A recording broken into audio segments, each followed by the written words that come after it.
Hey everybody, welcome to Dapper Reacts. What is this, 54? I mean 154? Yeah, 154. Hit with bent. Yes, can't with Bent one.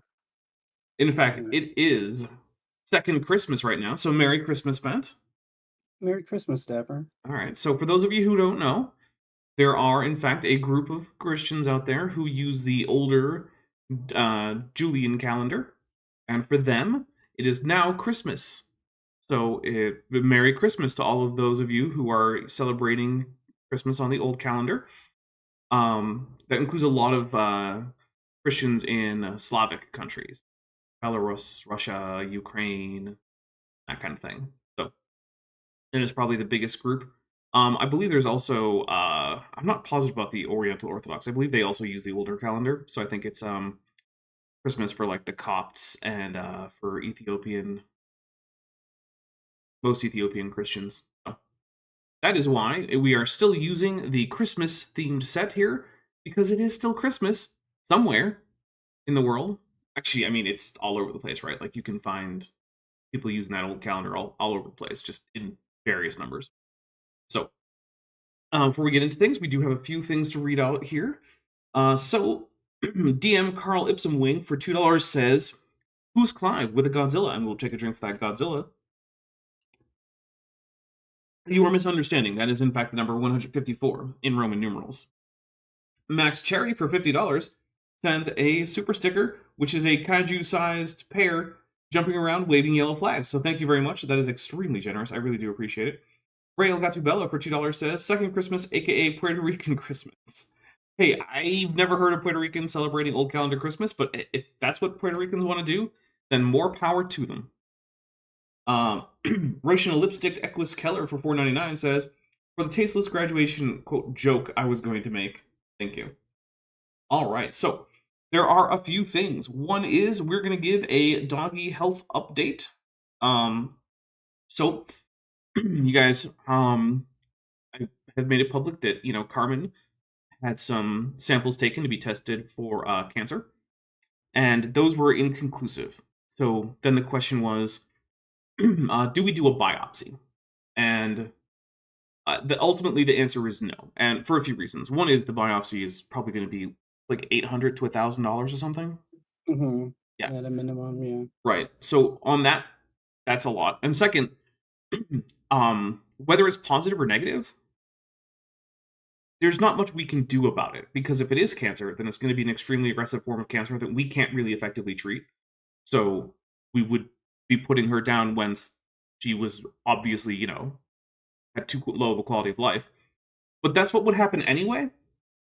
So it just seemed like it was spending a whole lot of money to know whether or not we would have to put her down sooner or later, and we're just gonna see how she does. If she is, her health starts to fail and she starts being miserable, well, then it was probably the cancer. And what are we gonna do about it? Yeah. Nothing. And, So, and to clarify that the doctors are pretty sure it's just inflammation. They just wanted to be a little more certain. yeah. So it's probably not And cancer. so that's why they did the fine needle aspiration in the first place. But Yeah. So we're right now, I'm assuming it's probably not cancer. And Carmen is doing great. She's running around. She's outside barking at things. She's playing with her ropes and her balls and jumping up on things and getting into trouble. So she's pretty much back to her old self by now. So that is the updates there. I want to say thank you to everyone who helped donate to the fundraisers, whether it be during the fundraisers on this channel or by giving directly to the GoFundMe. So I want to say thank you for that. For $5, Rael Gatubello says, "Lol, it's not old calendar Christmas in PR of Puerto Rico. We just keep celebrating till Epiphany and keep going until the 14th, plus Saint Sebastian." Ah, okay. Well, Epiphany was yesterday on the new calendar. So, let's see. There's at least one other thing. So some of you might know who Gunter Bechly is. Discovery Institute paleontologist who once called out myself, Aaron Ra, Jackson Wheat, Gutsick Gibbon, and Professor Dave in an article, and then also referenced our deplorable ilk, which was rather pathetic. And I have in the past not had very nice things to say about Gunter Bechly. Unfortunately, Gunter Bechly died in a car crash yesterday, and a few things. One, I have heard some people say that maybe he was under the influence of some kind of drug or alcohol. I have seen absolutely no evidence to that. Um, it was his car that did veer into the other car.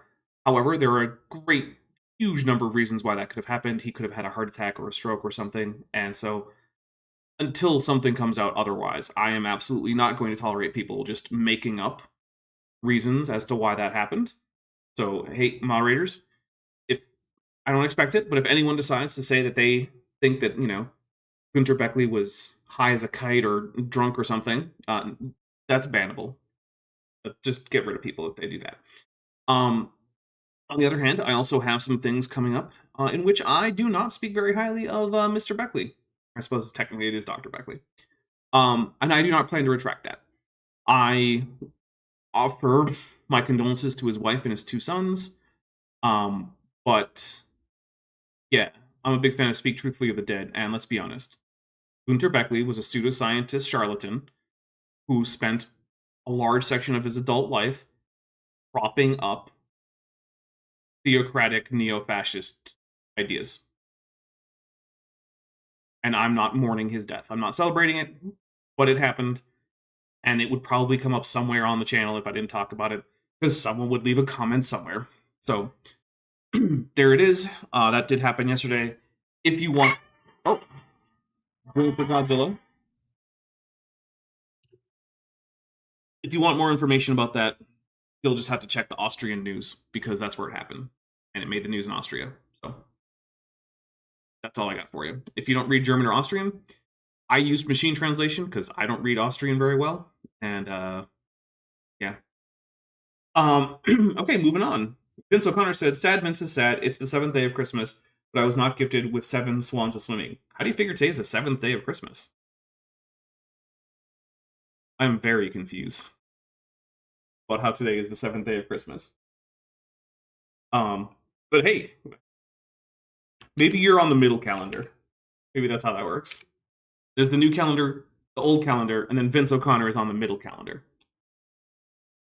Okay, so we are not here to talk about fundraisers or Gunter Bechly's passing or any of that stuff. We are here for Kent with Bent, in which we take a look at Kent Hovind's rambling nonsense and correct it in real time while drinking. I am drinking a beer, and Bent, I think you have some Baja Blast. I have Baja Blast, yeah.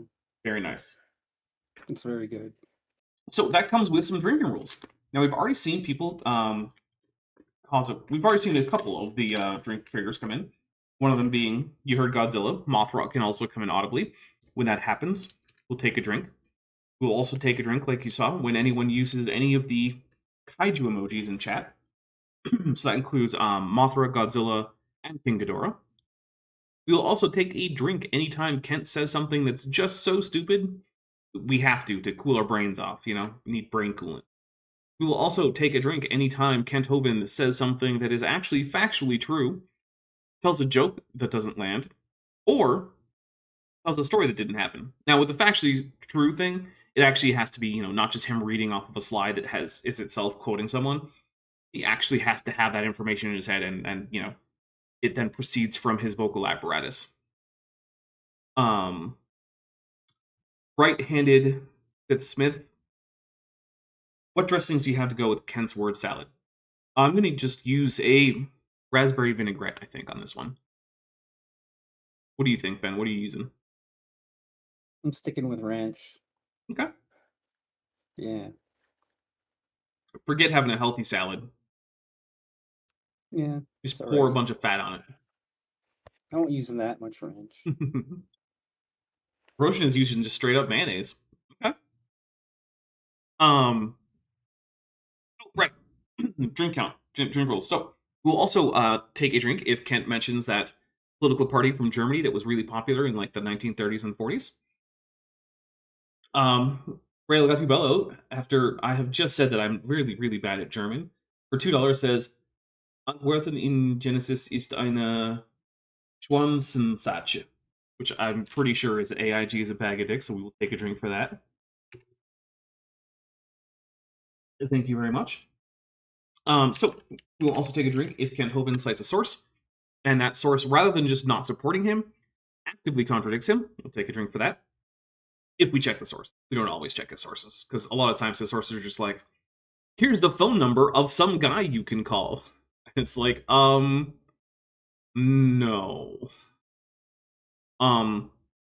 Let's see.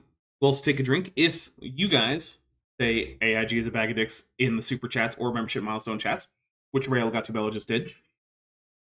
As well as for each gifted membership up to about if we get past the what is it 30, we just finish whatever drink we have and get another one. But below that it's for each one. So if you send 10 super chats, I will take 10 drinks. Or not super chats, sorry. Memberships, I will take 10 drinks. Let's see. What am I forgetting, Bent?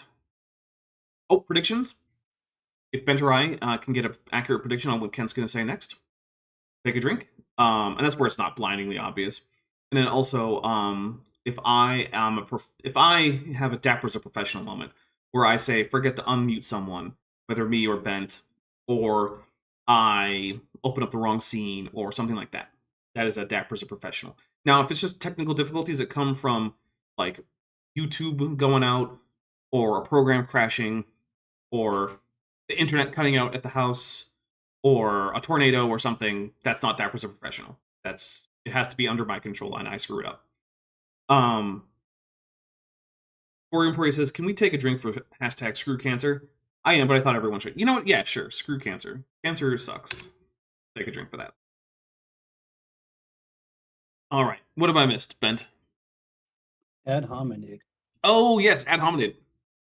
If Kent confuses what we can know about Lucy, the individual Australopithecus afarensis, based on just her skeleton, with what we can know about any larger taxon to which she belongs on the basis of not just her, but also other individuals of those taxa, there we go. Yeah, we take a drink for that. And that can only be once per stream. Mark Right-Handed Sith Smith, who's been a member for 24 months, says AIG is a MRSA phalluses with a Godzilla, so we will take a drink. Thank you very much.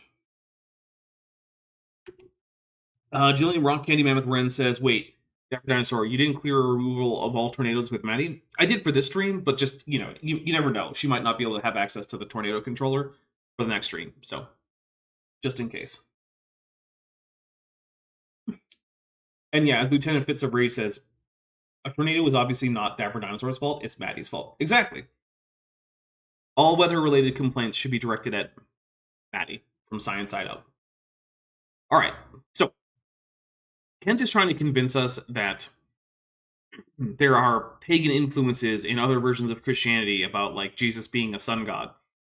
Primarily because I think he has bought into the idea that because SON and SUN are homonym or homophones in like modern English, that somehow applies to other languages where the words for sun, as in, your male offspring, versus sun, the ball of burning plasma in the sky, they're not homonyms at all? Or homophones? Yeah. Like, at all? So, yeah. Anyway, do you have anything you want to say before we get going? I don't think so. Okay. Oh, actually, there is one more thing. So, you guys know I use Blender extensively for this stuff, and Blender has, for the first time ever, started to actually ask for donations because they are running a little low. So, if you feel like giving to the program that helps me out, you can go to the Blender Foundation and toss them a couple bucks if you want to. So, they have an exceptionally low rate of donations per active user. It's like 0.05 or it's 0.5% or something like that. And most other open software have something like a 5% donation rate among active users. So like, yeah, Blender could use some help. I might end up doing something as a fundraiser for the Blender Foundation. Goop23 for $5 says, you've heard of ad hominid. Now get ready for ad homophone.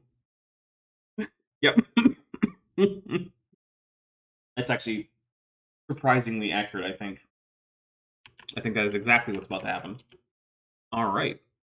And hey, before we even get to the Kent part, we're already at 18% of the way to a fancy avatar. And Ben's getting free pizza is only at 97%. So, goodness. Very Serving class. nice. Yeah. Rail Gattabello says, God backwards is dog. Hail Anubis with a dog emoji. Thank you very much. All right, here we go.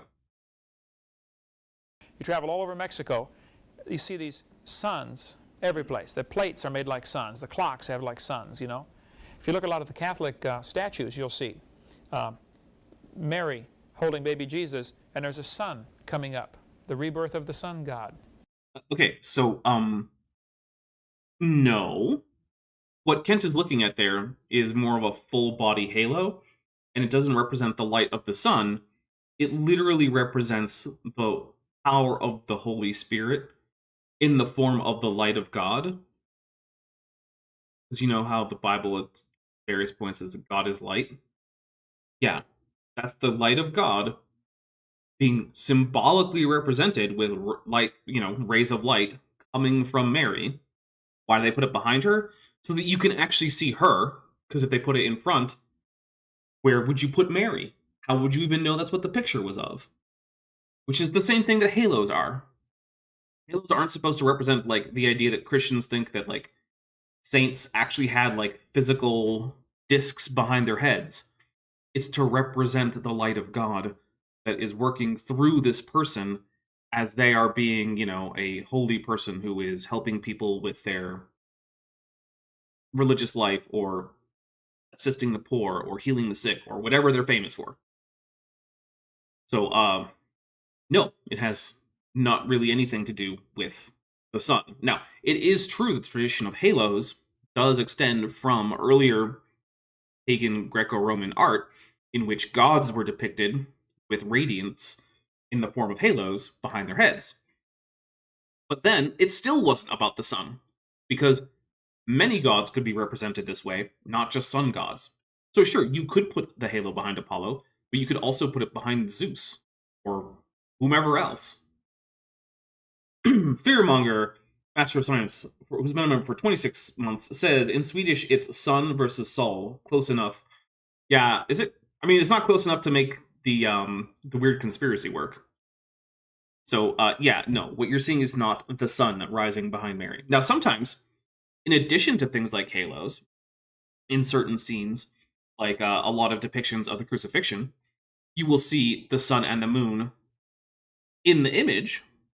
You'll also often see clouds with faces, and this is to represent all of creation bearing witness to the crucifixion. The clouds with faces represent the four winds, northeast, south, and west, and the sun and moon are there to represent the sun and the moon, very literally.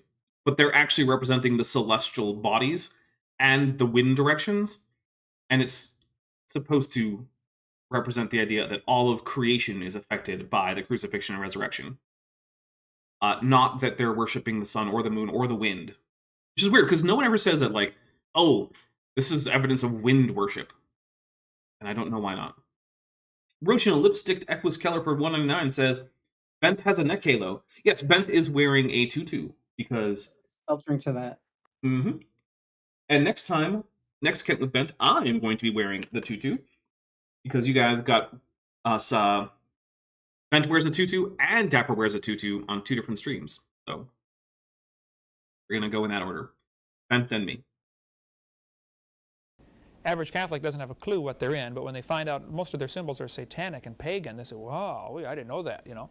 That's because it's not actually true. First of all, most of these symbols, even the ones that actually do go back to pagan times, like the halo, go back to a time before the idea of Satan was really solidified, if they're pagan symbols. And the ones that don't just don't go back to Satan. Right? And also, the Catholic Church doesn't have, like, an esoteric set of teachings. You can get basically the full set of their teachings by just getting a catechism, which you can often get for free, right?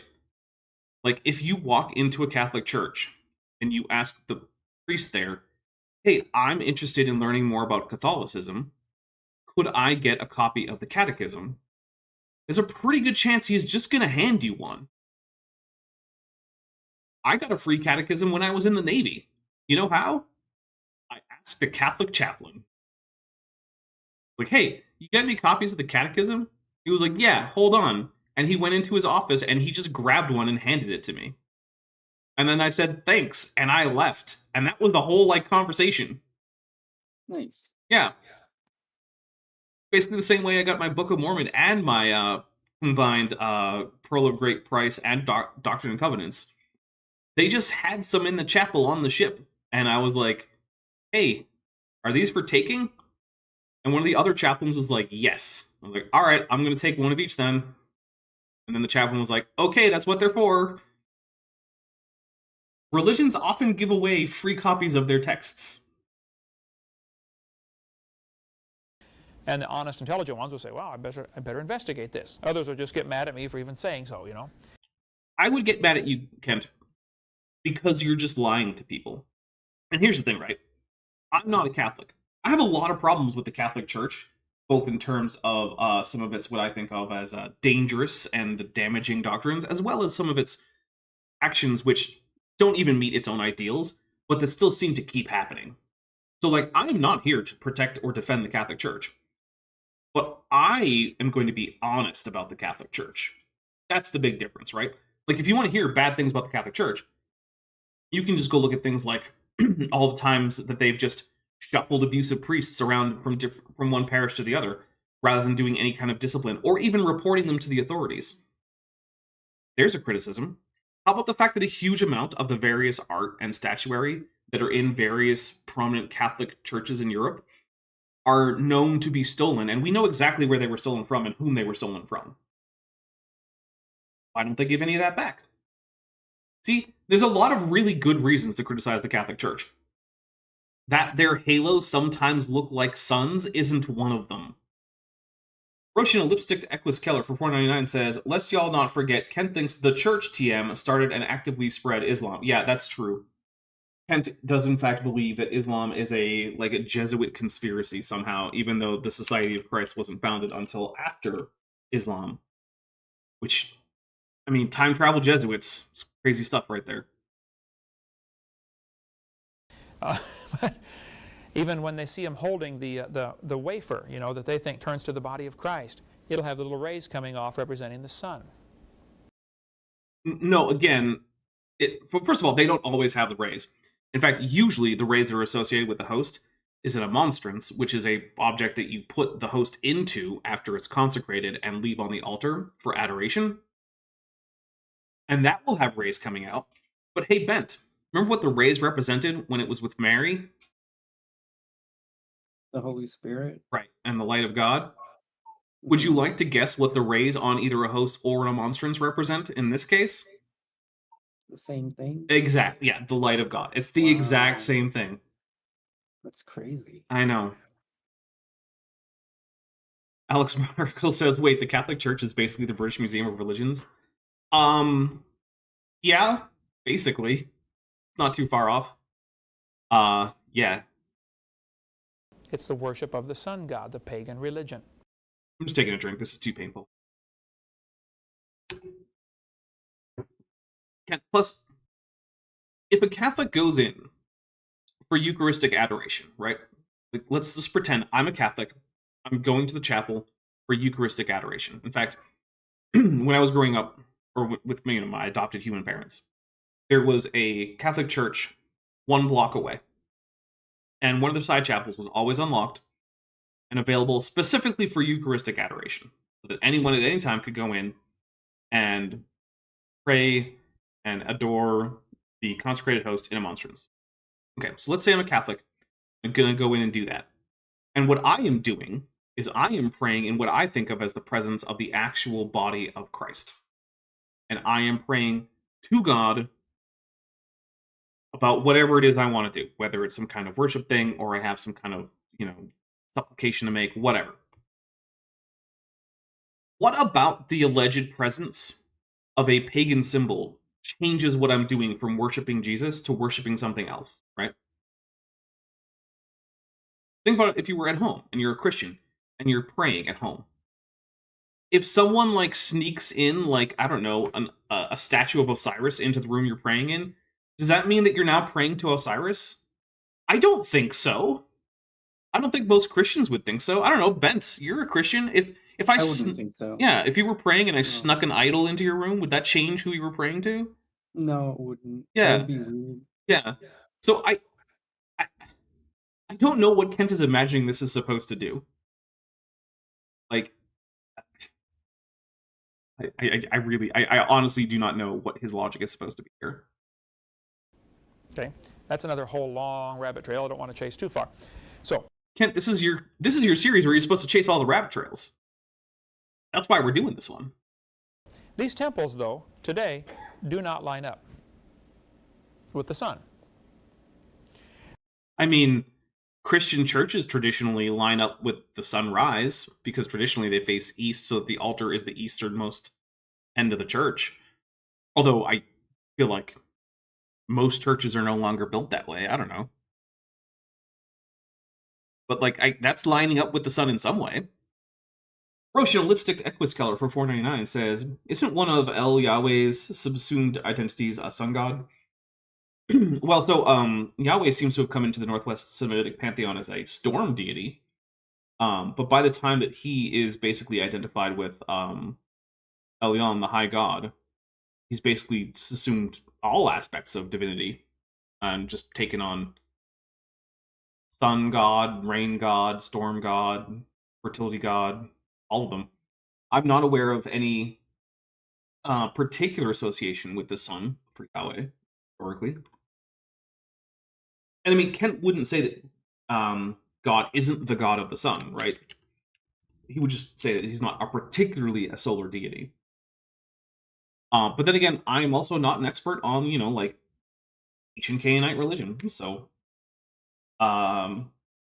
Kip should be on Saturday, Saturday. So I would say ask Kip that on Saturday, because he would have a better idea than I would. But you can tell where the sun should have been to make the temple line up. The temple didn't move. What? And so they can calculate what the tilt of the earth would have been. And not all temples were even intended to be lined up with the sun through time. Pretty much just solar observatories, and then a few places that did in fact have astrological significance. And yeah, you know what? The Catholic Church did turn a bunch of pagan temples into churches. Okay.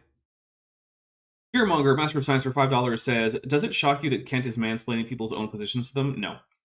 Does he does that with evolution too, and everything he doesn't understand. Yeah, no, it doesn't shock me. It just annoys me. This is exactly what I would actually expect of Kent trying to describe Catholicism, getting virtually everything wrong. In fact, I am pretty sure that if I asked Kent what Eucharistic adoration is, he just wouldn't know. And I've never been Catholic. Although, to be fair, I probably know more about Catholicism than a lot of actual Catholics. I paid attention in theology school in Catholic high school. Or theology class, sorry. Even though I wasn't a Catholic. Even made the Buddhist students take that class.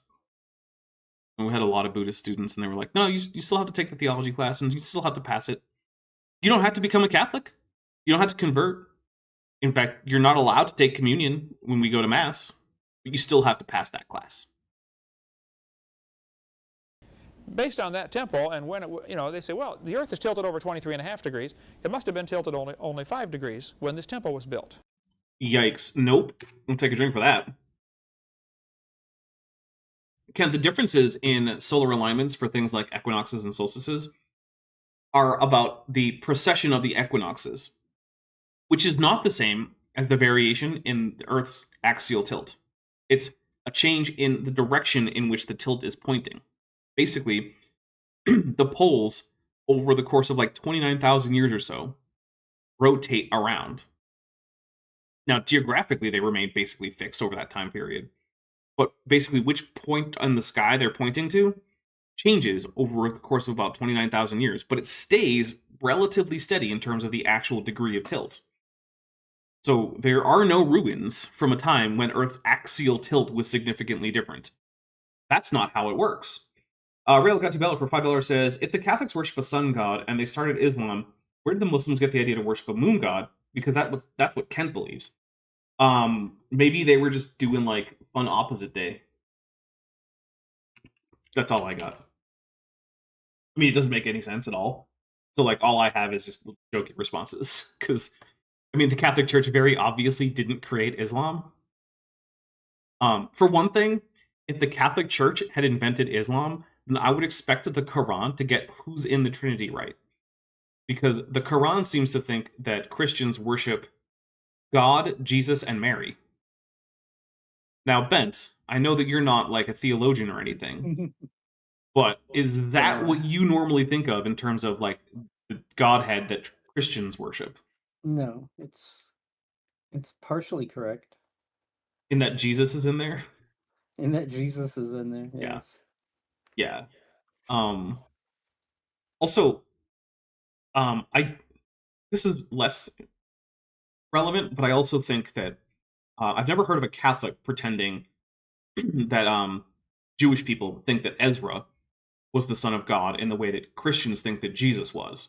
And yet the Quran makes the claim that Jews declared Ezra as the son of God.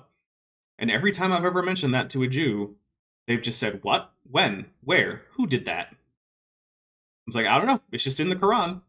So, yeah, the Quran was definitely not written by someone who had, like, the expertise of either Judaism or Christianity under their belt. Which makes sense if we assume that the author was actually Muhammad, who was familiar with Christianity and Judaism, at least in passing, as a result of his caravan travels, but who was, not exactly trained in the theology of either religion.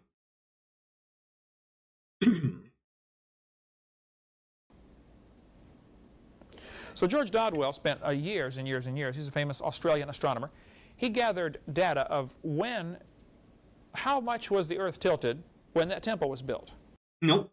It was which way were the poles facing, which part of the precession of the equinoxes, and also this idea that he's about to explain, I'm pretty sure, is basically you just find a time when any given temple would be facing some significant, like, astrological event, like sunrise on the solstice or something, and then you just go back until it would fit. But here's the problem with that. There's no reason to think that most temples were built with solar alignments, which means you can't actually do that. And also, when people who do this whole, like, solar alignment dating thing with ancient ruins, when people do that, they tend to get dates that are way too old for either conventional archaeology or for young Earth creationism. Because they'll get dates like, well, I think this city was constructed in the year 12,000 BC. It's like, yeah, do you think that? Why? Like, because at that year, the front steps of this temple would have been directly lit by the sunrise on the summer solstice. Like, okay, but what evidence do you have that that's why that temple was built there? Like, I decided it. Oh, okay, cool. So Kent is just relying on a different version of pseudoscience that itself doesn't actually support his positions, which is just great, and he's getting it wrong. So it's just, I'm going to take a drink for, like, it's like a trifecta of Kent not having a single clue. Vadim Marchenko says, are there any temples built with D&D alignments? Not in the real world that I'm aware of, but in D&D worlds, yes. And by putting together all this data on a chart, he said it looked to him like something struck the Earth. Okay. 4,350 years ago.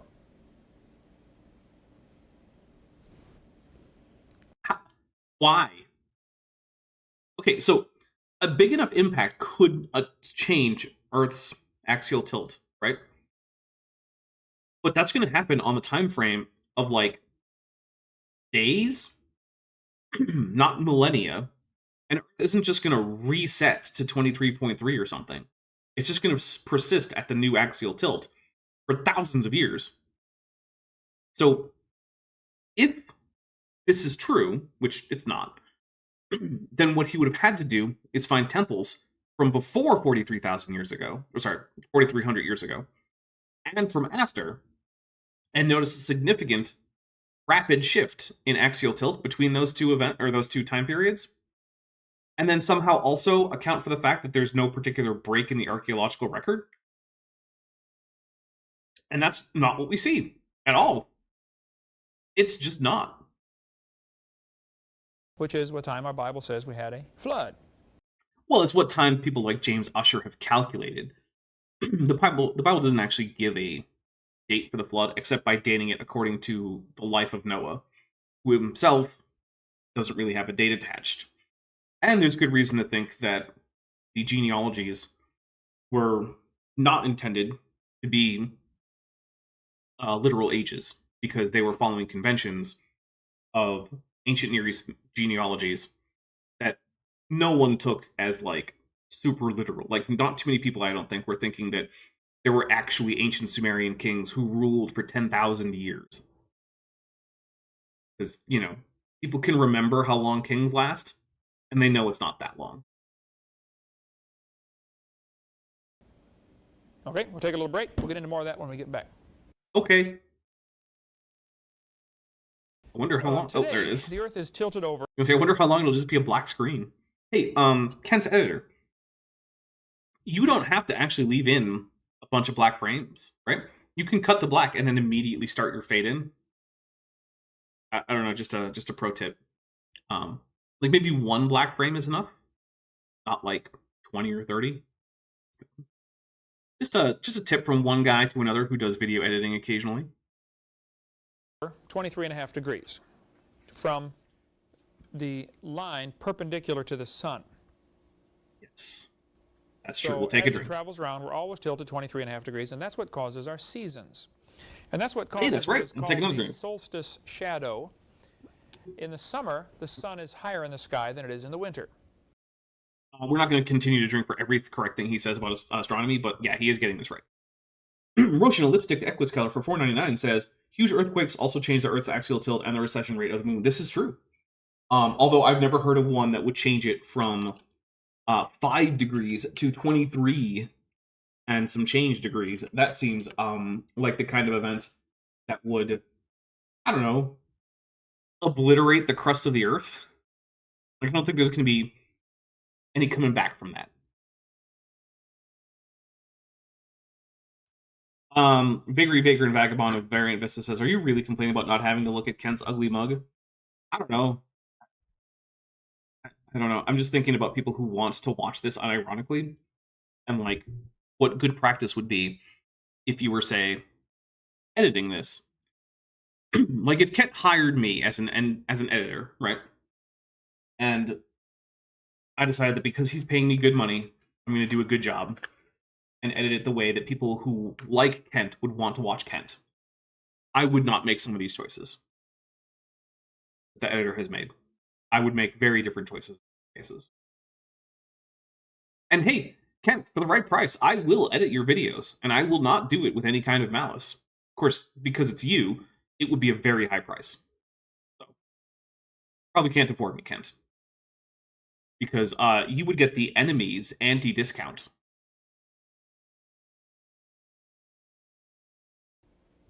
Now, at the equator, it'd be just the opposite. In our summer, you know, they're having their winter. No, Kent, that's not at the equator. That's in the southern hemisphere. I'm just gonna take a drink. What? How? How does he get that wrong? It's such a basic middle school thing. I taught math and science for 15 years. I just don't know how seasons work. Okay, cool. We should get Kent to hang out with Jaren or Witsit Gets It or Nathan Oakley or someone. Although, I gotta say, the Flat Earth cope from after the final experiment has been amazingly delicious. My favorite one is, what if they traveled to Antarctica, but then they got into a giant dome filled with LED screens that was there to fake Antarctica, which is where they already were. That's my favorite of all the copes. Because it's just like, I'm sorry. So someone built a gigantic LED screen dome on a glacier that moves, so that they could fake people being at the spot they're already at? What? Why would anyone do this? How would anyone do this? How would anyone keep it a secret? Why don't any of the videos of them flying in show a giant dome? No answer. It's just crazy speculation. It's my favorite one by far. I love that one. Ben, you know what you should do? What's that? You should build a gigantic dome to simulate Tucson, Arizona, and put it Let me over get your right house. on that. Yeah. Imagine if you had a simulated Tucson, Arizona over your house in Tucson, Arizona. That would be so meta. That'd be so cool. All right, guys. If we I'm get totally gonna spend a bunch of money on that. $500 million in super chats, we will build an LED dome. That's to be $500 million in super chats during this stream. So we're really far away from that. In fact, let's see how far away we are. So 500.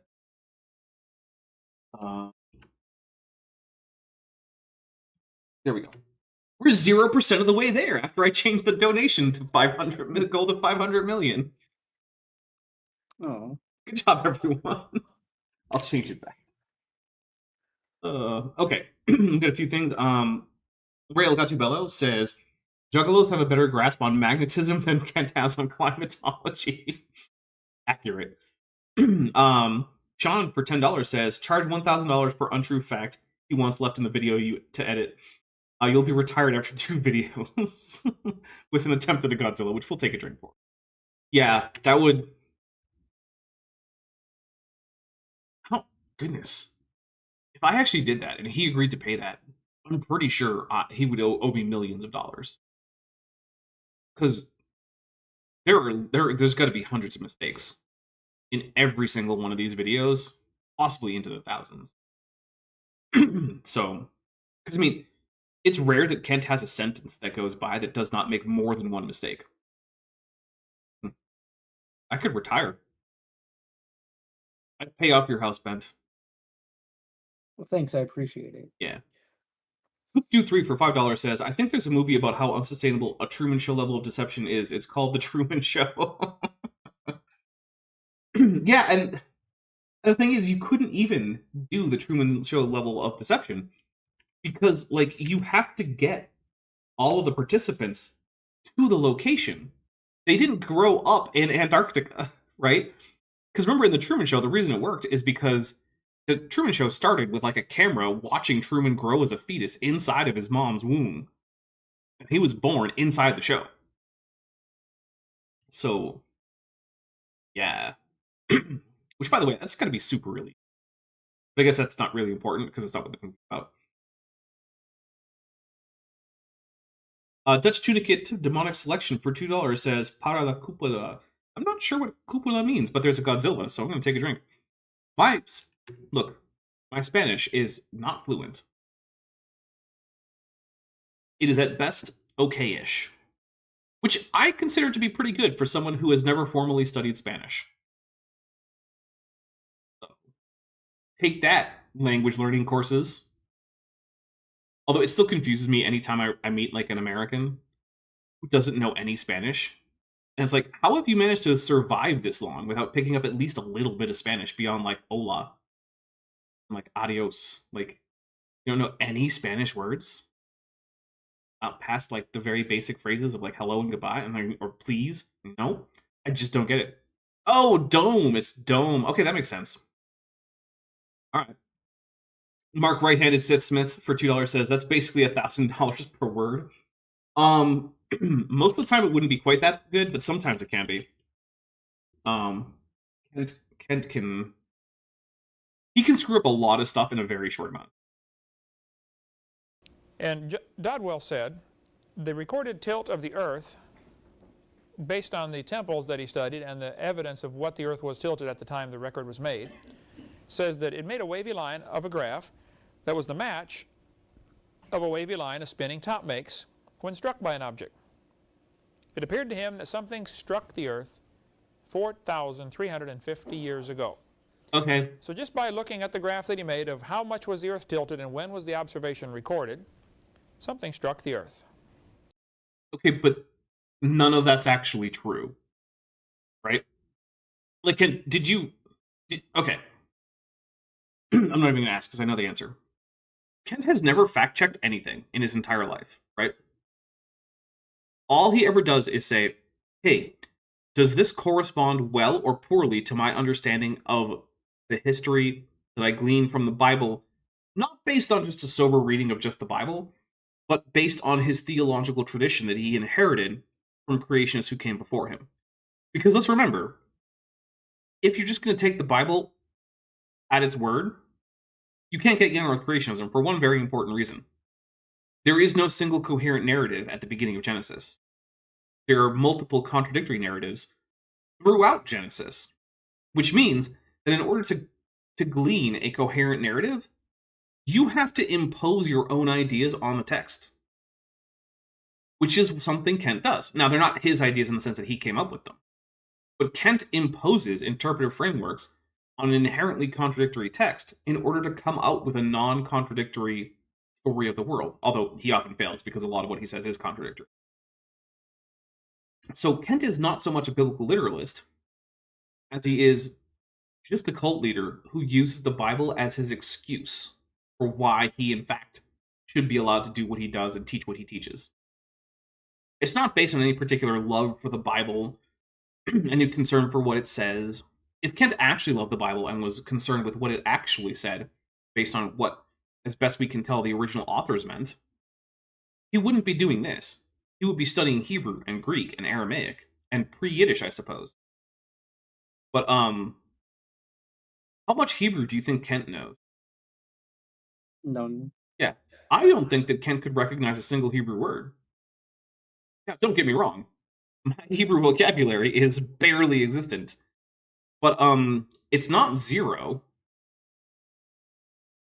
Roshan Lipstick Equiskeller for 199 says, they had struck Earth 4,500 years ago? Yeah, I guess according to Kent. Which, by the way, is the kind of impact it would take to radically change the Earth's axial tilt that much. Like, it would be a world-ending impact. It would not be a, oh no, there's a little ice age now. No. It would be fire and brimstone and universal death of all life on Earth if something struck the Earth that hard. My Unfinished Journey for $6.66 says, hail Nero, hail Daps, and Bent, and hail the Globe Earth TM. You can't trademark the Globe Earth.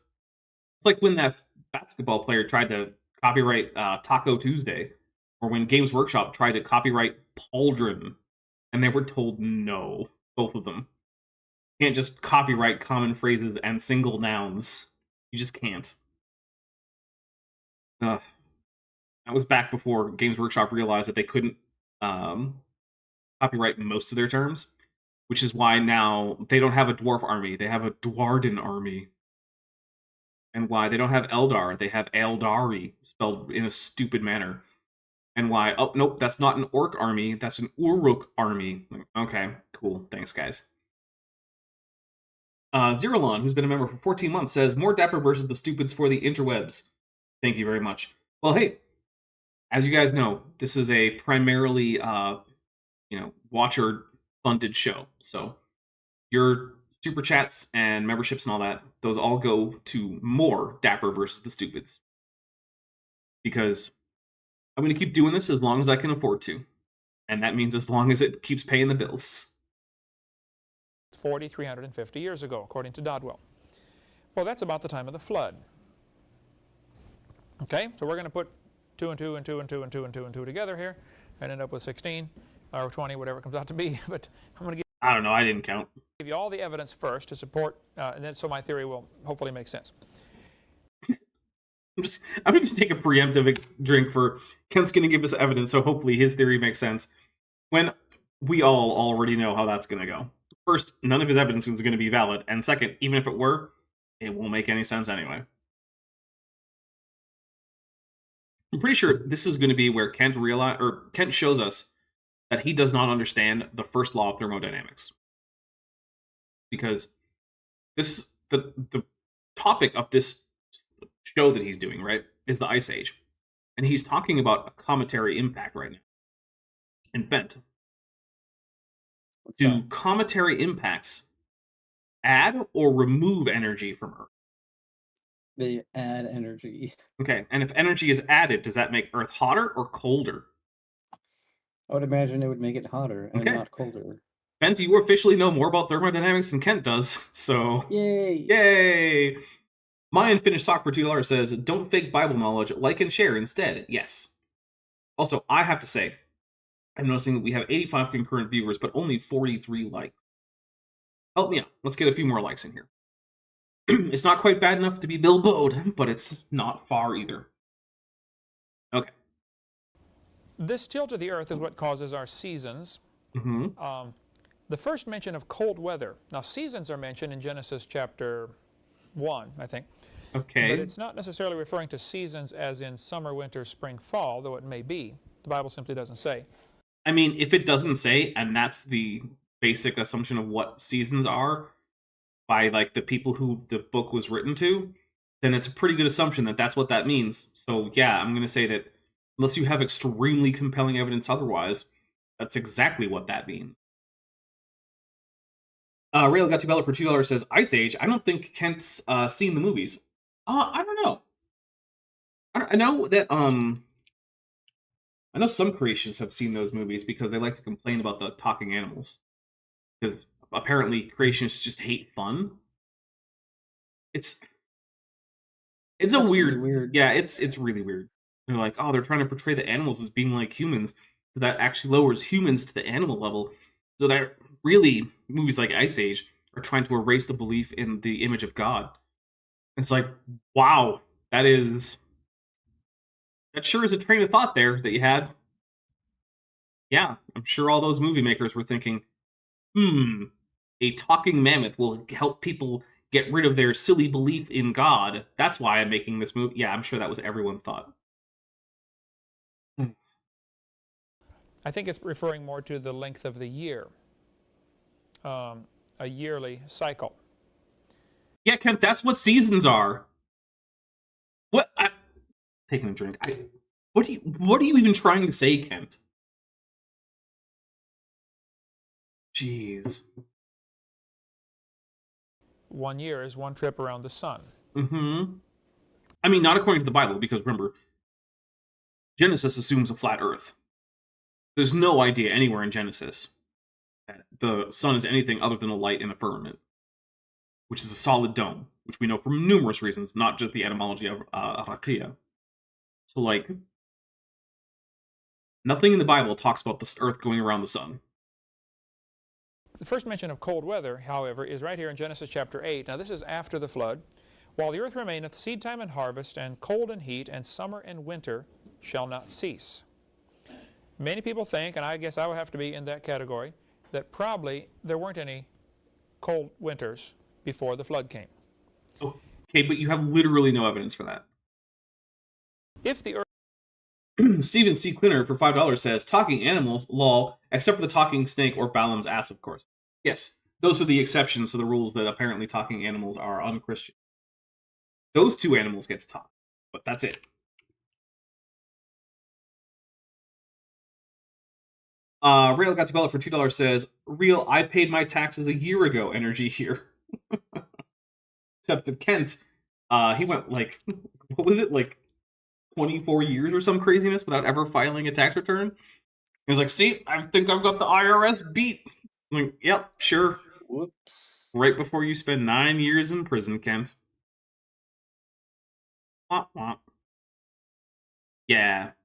Every time Kent ever mentions anything about, like, an honest court of law or anything, it's like, aw, Kent, you haven't been doing too well in those courts of law now, have you? Oops. Earth were not tilted 23.5 degrees, you would still get warmer at the equator and still a little colder at the poles, but much less of a temperature extreme than we have today. Yeah, that's true. It'd be just about like take a drink. springtime all the time. Always 12 hours of daylight, 12 hours of darkness, which would be very interesting because It would vary some, and also there would definitely be places on the Earth where it would be much more like winter, and other places where it would be much more like summer. you could tell what time it was without a watch. Where's the sun? You can still do that. Does he think that there was no sense of timekeeping before people invented wristwatches? I don't know what he thinks, but probably. I mean, the Roman day was divided into 12 hours and then 12 hours of night. And you know what the 12 hours were based on?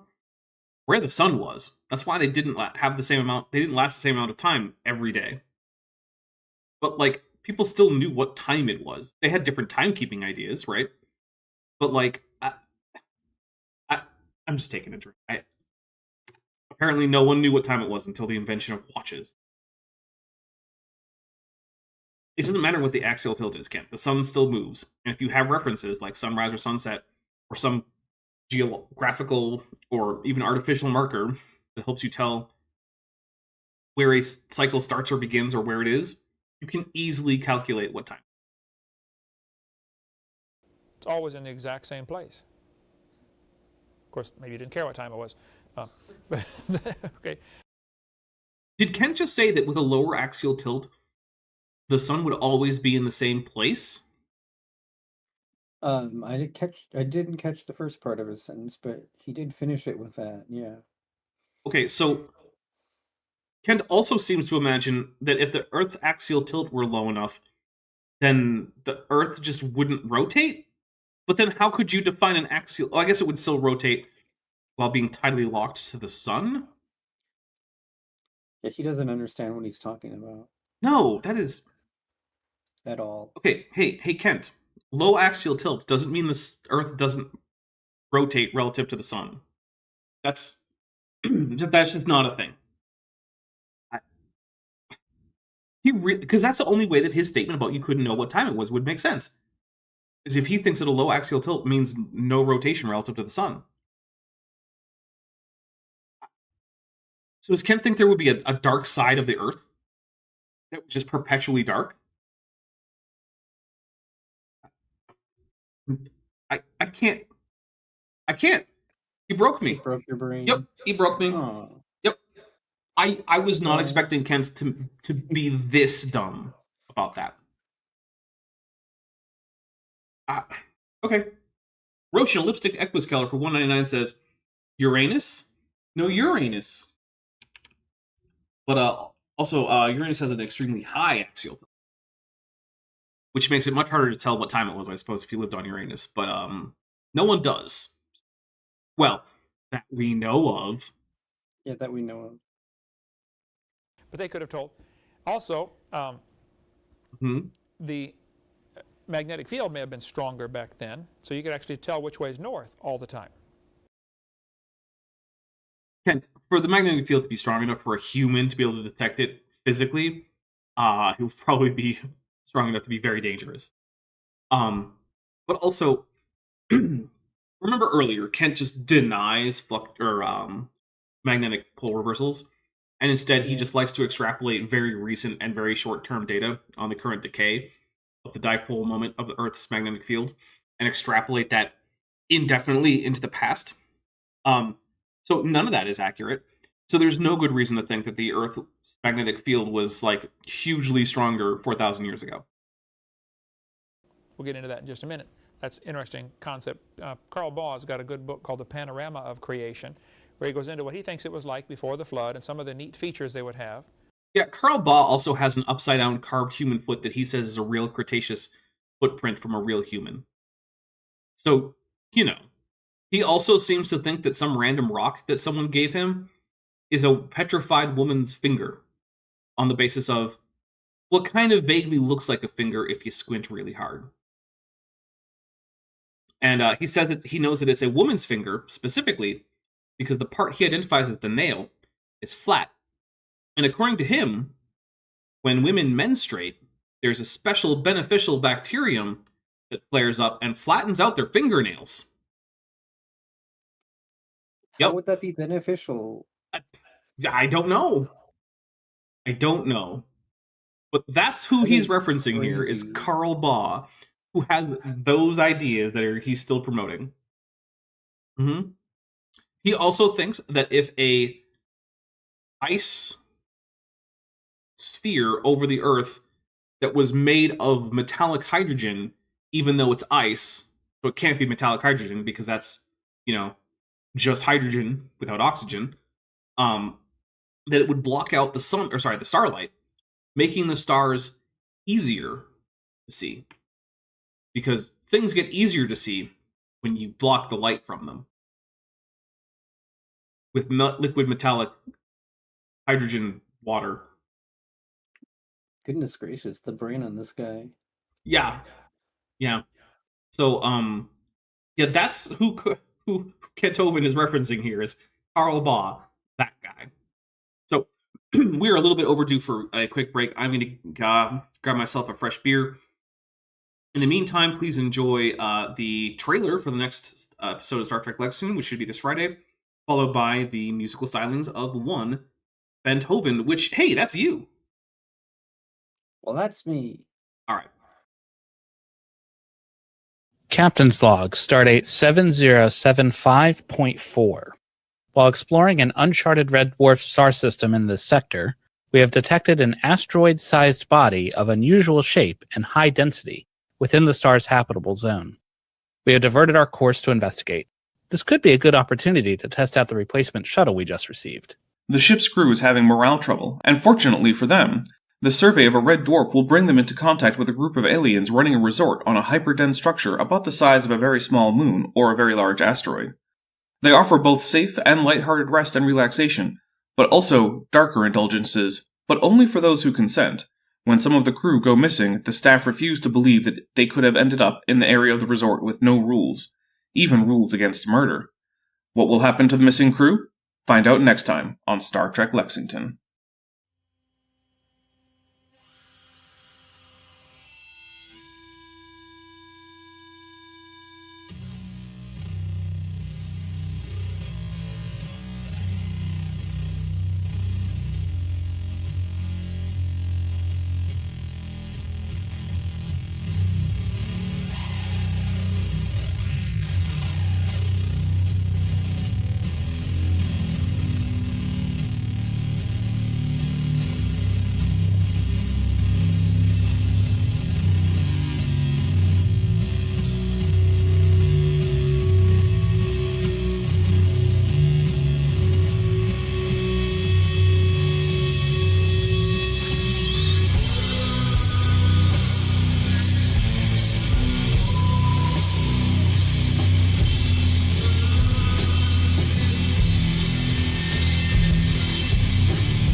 Hey, welcome back. I am, of course, back after this quick intermission. So, before we get back into this, I want to say, first, thank you very much to everyone who has super chatted or sent in a super sticker, or who's a channel member, or who's a patron on the Patreon. You guys are the reasons that I can keep doing this, and I would love to keep doing this for as long as possible. And even to improve things, or just, in some cases, increase my standard of living. This channel was something that I leaned into during the pandemic, basically because I wasn't doing much else, because I wasn't going to go outside any more than absolutely necessary, because I have a history of lung disease. So, yeah, I was very, very cautious. And so it turned into something that only like 2022 or something meant, when it finally started going from me slowly draining money into actually paying the bills. Somewhere around there. Yeah, so, but that's entirely because of the support of people like you. That money that comes in from ads on this channel is pitiful. It basically doesn't exist. And so if you are someone who's enjoying what I do and you want to help out, you want to support financially, there are some great ways to do that. Of course, super chatting, sending super thanks, super stickers, all of those are direct donations that help directly at that time. But if you also want to make it so that I'm less dependent on the whims of the algorithm or what YouTube is up to, there are some great ways to do that. One is the Patreon. The other is the channel memberships. Both of those, they start pretty affordable. Patreon starts at $1 a month. The channel memberships start at $1.99. The Patreon also has a 15% discount if you go annual instead of monthly. Both of them give you early access to my scripted videos, which are currently like 4 or 5 months ahead of schedule right now. So like you're getting a lot of early access. There are higher tiers where you can get better perks. There's a Discord server that they both give you access to that is just for patrons and channel members. I think it's a pretty cool community. I can't say that we never have any friction or anything, but like for the most part, it's pretty chill in there, and we there's a lot of support, and people ask questions about various things, and they can get answers. And there's emotional support, and there's a lot of cat pics. If you like cat pics, there's a lot of those. So and of course, if a monthly or an annual thing isn't your deal, there's also, like I said, there's the super chats and the super thanks, but also I have a merch store, as well as an Amazon wish list. Bent also has a Patreon and an Amazon wish list if you help out Bent more directly. Although helping me out does help Bent out, because some of this money helps go towards things like Bent's mortgage. So Bent definitely gets a benefit out of this channel. I really appreciate it, chat. Thank you. Yes. But yeah, if you can't afford to help, though, please don't. This is something that should come out of like your entertainment budget. It shouldn't come out of like your kids' orphanage bills or anything like that. So, and yeah, if you can't afford to help out financially, that's absolutely fine too. Either way, please like and share these streams and videos and whatnot. It really, really helps. My Unfinished Journey for $5 says, maybe Ken Hovind is saying that the duration of an hour as measured on a sundial changes with the seasons. I mean, it does, actually.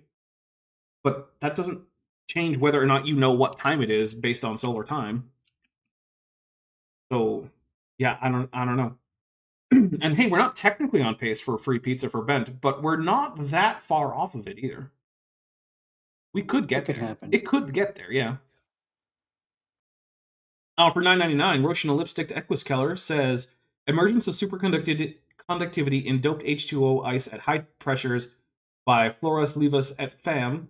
The ice canopy would have had to be at 150 gigapascals of pressure. 1 atmosphere is 0.000101 gigapascals. Got bored during the break. Jeez, that would be that would be a lot of pressure. I'm pretty sure that would liquefy the atmosphere.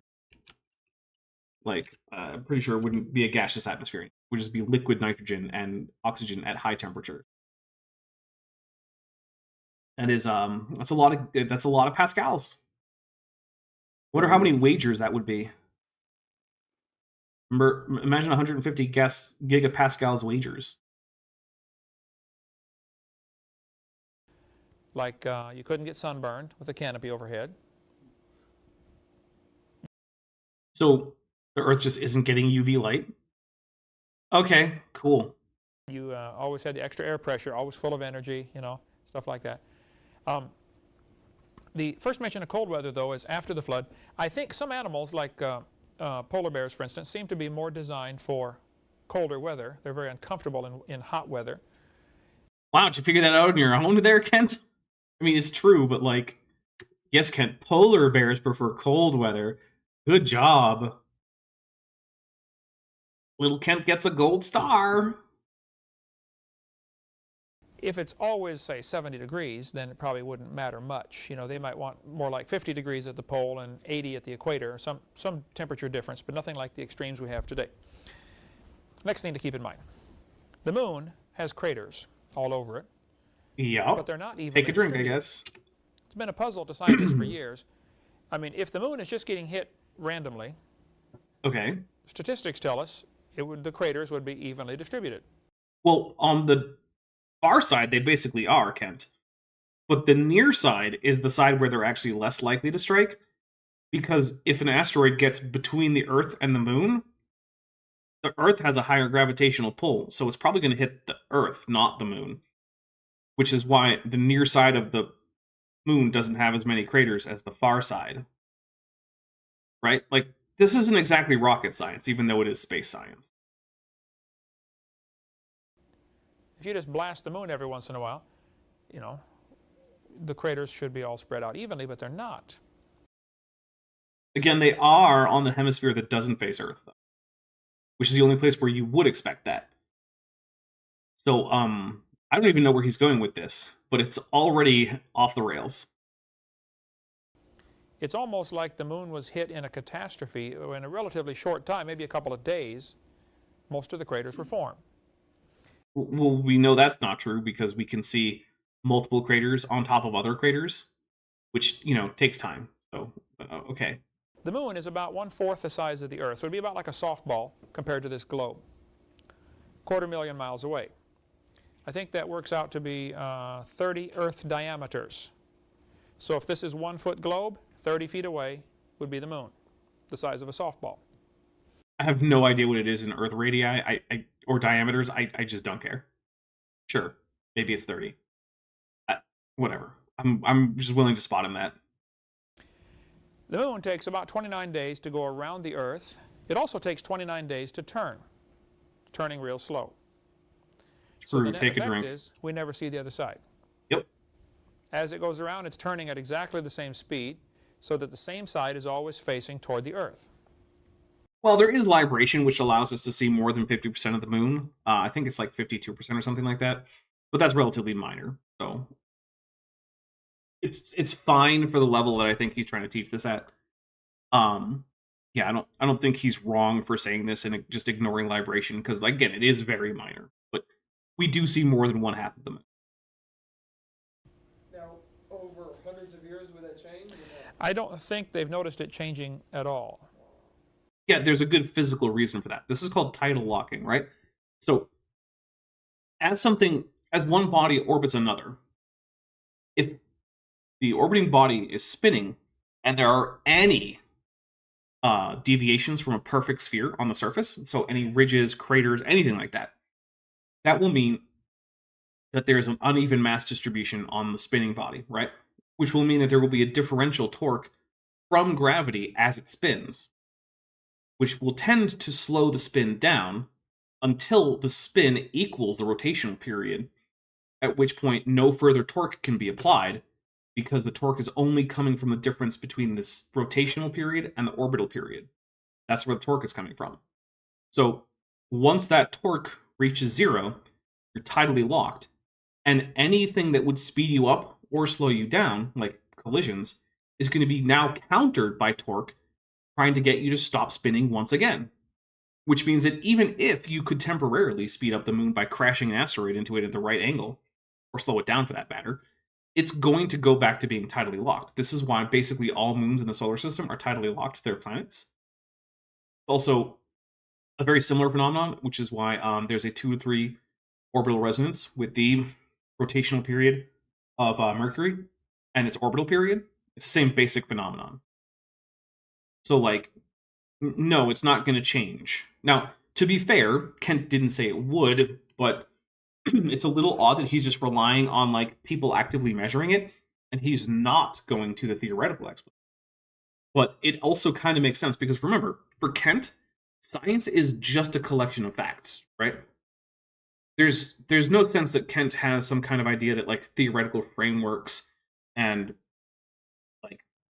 laws being applicable broadly to just general scientific endeavors. For him, science is literally just a collection of things that he can say that are, according to him, true about the universe. The idea that there might be underlying principles or that he could predict things with math and work things out, that doesn't really seem to occur to Kent. My Unfinished Journey for $2 says, but Dapper, last week 5 p.m. was after sundown, with a winky emoji. I believe you. I'm just not sure what to do with that information. Sorry. But I do believe you. All right, here we go. I may be wrong on that. But I think it was the Soviets were the first ones to go to the backside of the moon and get pictures. I don't know if that's true. There was a big race. Who can be the first one to get a picture of the back of the moon? Oh, wow. Spend billions of dollars so we can get a picture. And guess what? It looks pretty much like the front. No, actually, it looks extremely different from the front. There are no mare, and there's considerably more craters. I'm just going to take a drink because apparently Kent doesn't even know what the backside of the moon looks like. He just never looked into that, I guess. It is hard to imagine how the backside of the moon could look more different from the near side of the moon. A bunch of craters, all right? Yeah, way more craters, Kent, with a different kind of distribution, in that it's evenly distributed, like you say should be the case. But there are not as many the huge craters. The ones on the front are called mares, which is the Latin for sea. It's mare, but sure. Because it looked like an ocean up there. The Sea of Tranquility, Mare Tranquillus, was one of the seas that that they landed in. The craters, though, are not evenly distributed. They're not evenly distributed on Mercury either.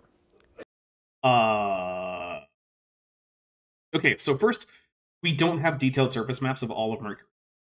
So, I can't say that Kent's wrong. However, every surface map I've seen of Mercury has a pretty even, just random distribution of craters. So I don't know what he's talking about. So, like, maybe there's a mare hiding in the mapped parts of Mercury. I guess, maybe, I don't know. But I am not aware of any known mare or other significant, like, features like that, where there's significant differences in, like, amount of cratering on Mercury. And I wouldn't expect it, because all faces of Mercury have night at some point. So I would expect that it would be basically roughly evenly cratered. Mercury is much closer to the sun than we are. True, Earth take a drink. is 93 million miles from the sun, which is called 1 astronomical unit. Yeah. And Mercury is, I think, 0.39, if I recall. I don't about remember. a third of an astronomical unit. So it's 1/3 of the way, or twice as close, however you want to say it, to the sun as we are. Mercury gets extremely hot, being that close to the sun, and it's full of craters. But they also are not evenly distributed. Mercury gets hot enough that you would get what's called crater creep. You also get that on the moon. If we blasted went out with a 357 and shot a hole in the mud out here in the yard. Kent, why are you showing us a slide about canyons on Mars when you're talking about Mercury?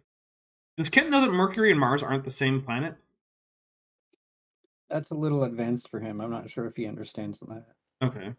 Lubalar says Kent was correct. Soviet probe Luna 3 took the first pictures of the far side of the moon. All right, yeah, that seems perfectly reasonable. I mean, look, when I'm saying, like, I'm not sure. That's really is me just saying, like, I don't remember. It could be. And it looks like it was. Okay. It would make little walls on the side. Over a period of time, it would slowly, even if it didn't rain, it would slowly creep back down toward level.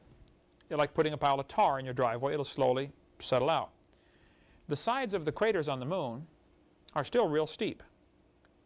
There's been very little time for crater creep, for them to slowly sink out. I'm not familiar with this phenomenon he's talking about. Are you, Bent? No, I'm not. Okay. If can anyone figure out if crater creep is even a thing? Because I've literally never heard about this, and, like, I'm not an astronomer or anything, but, like, it's not like I'm completely ignorant of processes like this. And yeah, I'm not aware of crater creep as a thing. I googled it, and it says crater creep is a process that occurs when the permafrost in Siberia is affected by climate change. So I don't think that's what Ken's talking about. No, I don't think so either. Sentient Tree for $5 says, does the pull between Earth and the moon keep it from turning when it gets hit by asteroid? If by it you mean the moon, the answer is kind of. So an asteroid can impart angular momentum onto the moon, right? And when that happens, it will cause the moon to rotate, although not really in a measurable manner unless it's an extremely big impact. But what will then happen is that there will be torque applied by the force of gravity against the moon, which will bring it back into a tidal lock. And that will happen, like, the amount of angular momentum imparted to the moon will be so small, and the amount of torque required to bring it back will be applied immediately, and you probably won't be able to actually notice any change. But technically, if we could have perfect knowledge of the angular momentum of the moon and its current, like, moment-to-moment rotational speed, then yeah, technically an asteroid impact would indeed cause the moon to come out of tidal lock and then eventually go back in. But it wouldn't technically prevent it from rotating outside of the tidal locking. But it would probably happen on an order of, like, I'm not doing the math, right? So, take this with a grain of salt. But I would imagine on the order of, like, seconds to minutes, the moon would be back to being tidally locked. So you wouldn't notice anything. Jillian Rock Candy Mammoth Wren says, yeah, from what I can tell, this is officially not a thing. Yeah, okay. Crater creep is just erosion, which, doesn't happen nearly as fast on the moon. Yeah, right, because there's no atmosphere, there's no liquid. Yeah. Fearmonger found a young Earth creationist course, of course. They're the only ones to use that term. Basically, crater creep is morons thinking craters should fill in over time, therefore craters are young. Okay, yeah, see. The fact that it's not a thing explains why I've never heard of it. That makes sense. Old nerdy bastard ONB says, almost the pizza number? We are, we're a fair bit away from the pizza number. So the pizza number is at 97%. So we would need to more than double how much has come in so far. So, yeah. I'm not expecting Bent to get free pizza today. Sorry, Bent. It's all right. But if enough people put in $50 super chats, then he would. That would also be all right. Free pizza is good pizza. Very much so. The moon has a lot less gravity, so crater creep is not near as strong as it would be on the Earth. Wait, I thought you said that the determining factor was the heat, Kent. So is crater creep something that's caused by heat? Or by gravity? Or is it neither? Or is it something else? I don't know. But on Mercury, with the hotter temperatures, crater creep is more of a problem. So it's the temperature, not the gravity, Kent? We're back to temperature? I'm just going to take a drink with Kent not even being able to keep his story straight. Vadim Marchenko says, the pizza number should be the pleasure number, so 69%. Well, I'll tell you what, at some point, if we keep getting to the fancy avatar number, it will get to 69%, because the fancy avatar number goes up, but the free pizza number stays right where it's always been. The craters should have melted out smooth again. No, they shouldn't have. The rate of erosion on both Mercury and the moon are... Well, glacial doesn't cut it, right? Because glaciers obviously move on the time frame of, like, months. Whereas this is the kind of thing that you could go for millions of years without any noticeable erosion. They're essentially, for practical purposes, there basically just isn't erosion on the moon. It's not strictly true. High energy rays do occasionally hit the moon and knock, a few molecules off of things like rocks or crater rims or whatever, which then, go into a parabolic trajectory and fall back to the moon. And that is effectively erosion, right? But, like, yeah, that's a thing that happens on a time scale of, like, billions of years. There's effectively no erosion on the moon. Technically, yeah, there is, but, like, not in any significant way. It's Mark, negligible. Exactly. Mark Right-Handed Sith Smith for $2 says, crater creep is when Kent Hovind stands in a crater. Yes. Yes, I agree with. Oh, an update. What's going on? There it is. And they're not. Grand Canyon, the Grand Canyon on Mars is actually much. Do you mean Valles Marineris, Kent? Because there's no such thing as the Grand Canyon on Mars. There's the Valles Marineris next to Labyrinthus Noctis, which is a complex set of interweaving canyons at the western end of Valles Marineris, the Valley of the Mariners. I'm just going to take it.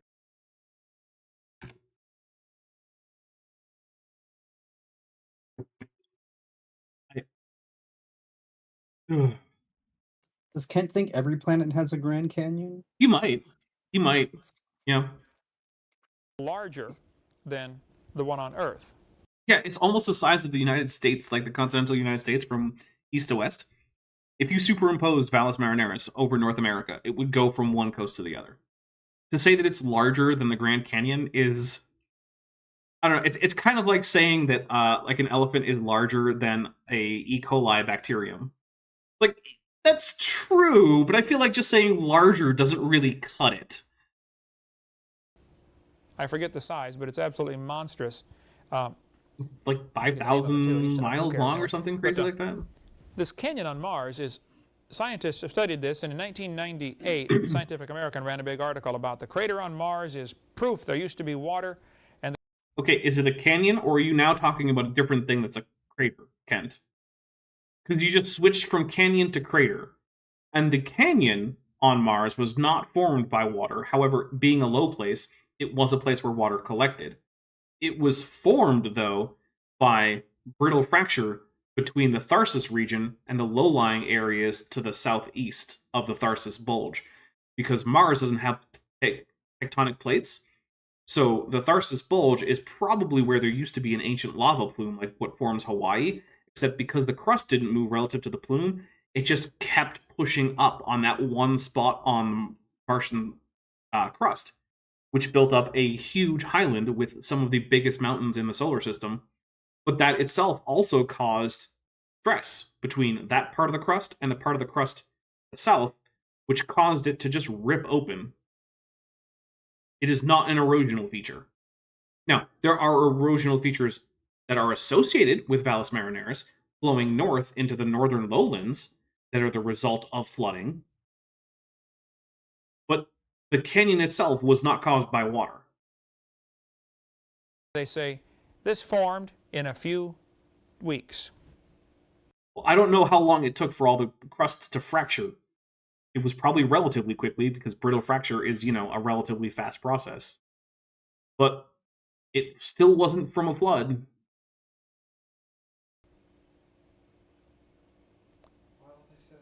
Yeah, why can't you go look at, here you're looking at a planet where there's very little, if any, water.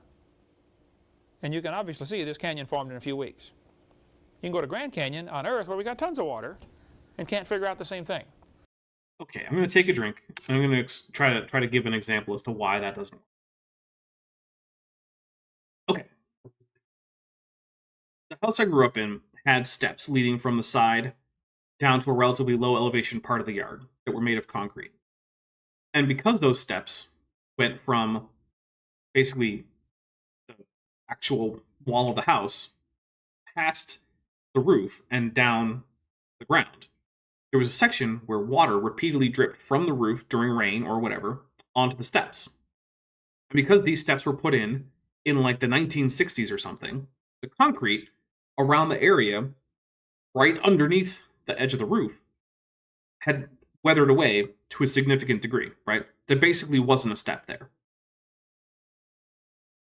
What Kent is asking is, well, if you can destroy concrete with a sledgehammer, then how do we know that the stairs at Dapper's house didn't go away because of a sledgehammer? And the answer is because slow erosional features don't have the same characteristics as brittle fracture features. And we can tell the difference because the actual substance reacts differently.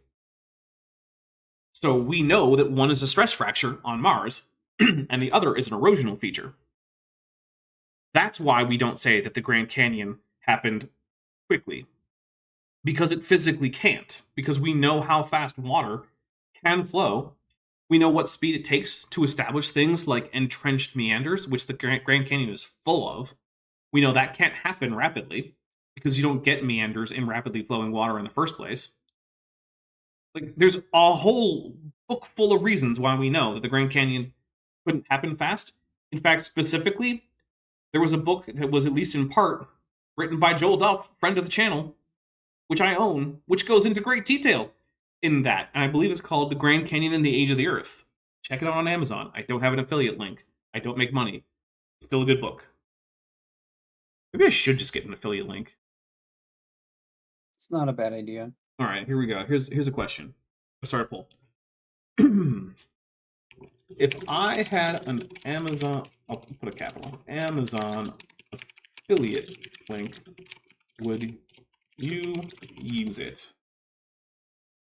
Start a poll. Yes or no? Would you use it?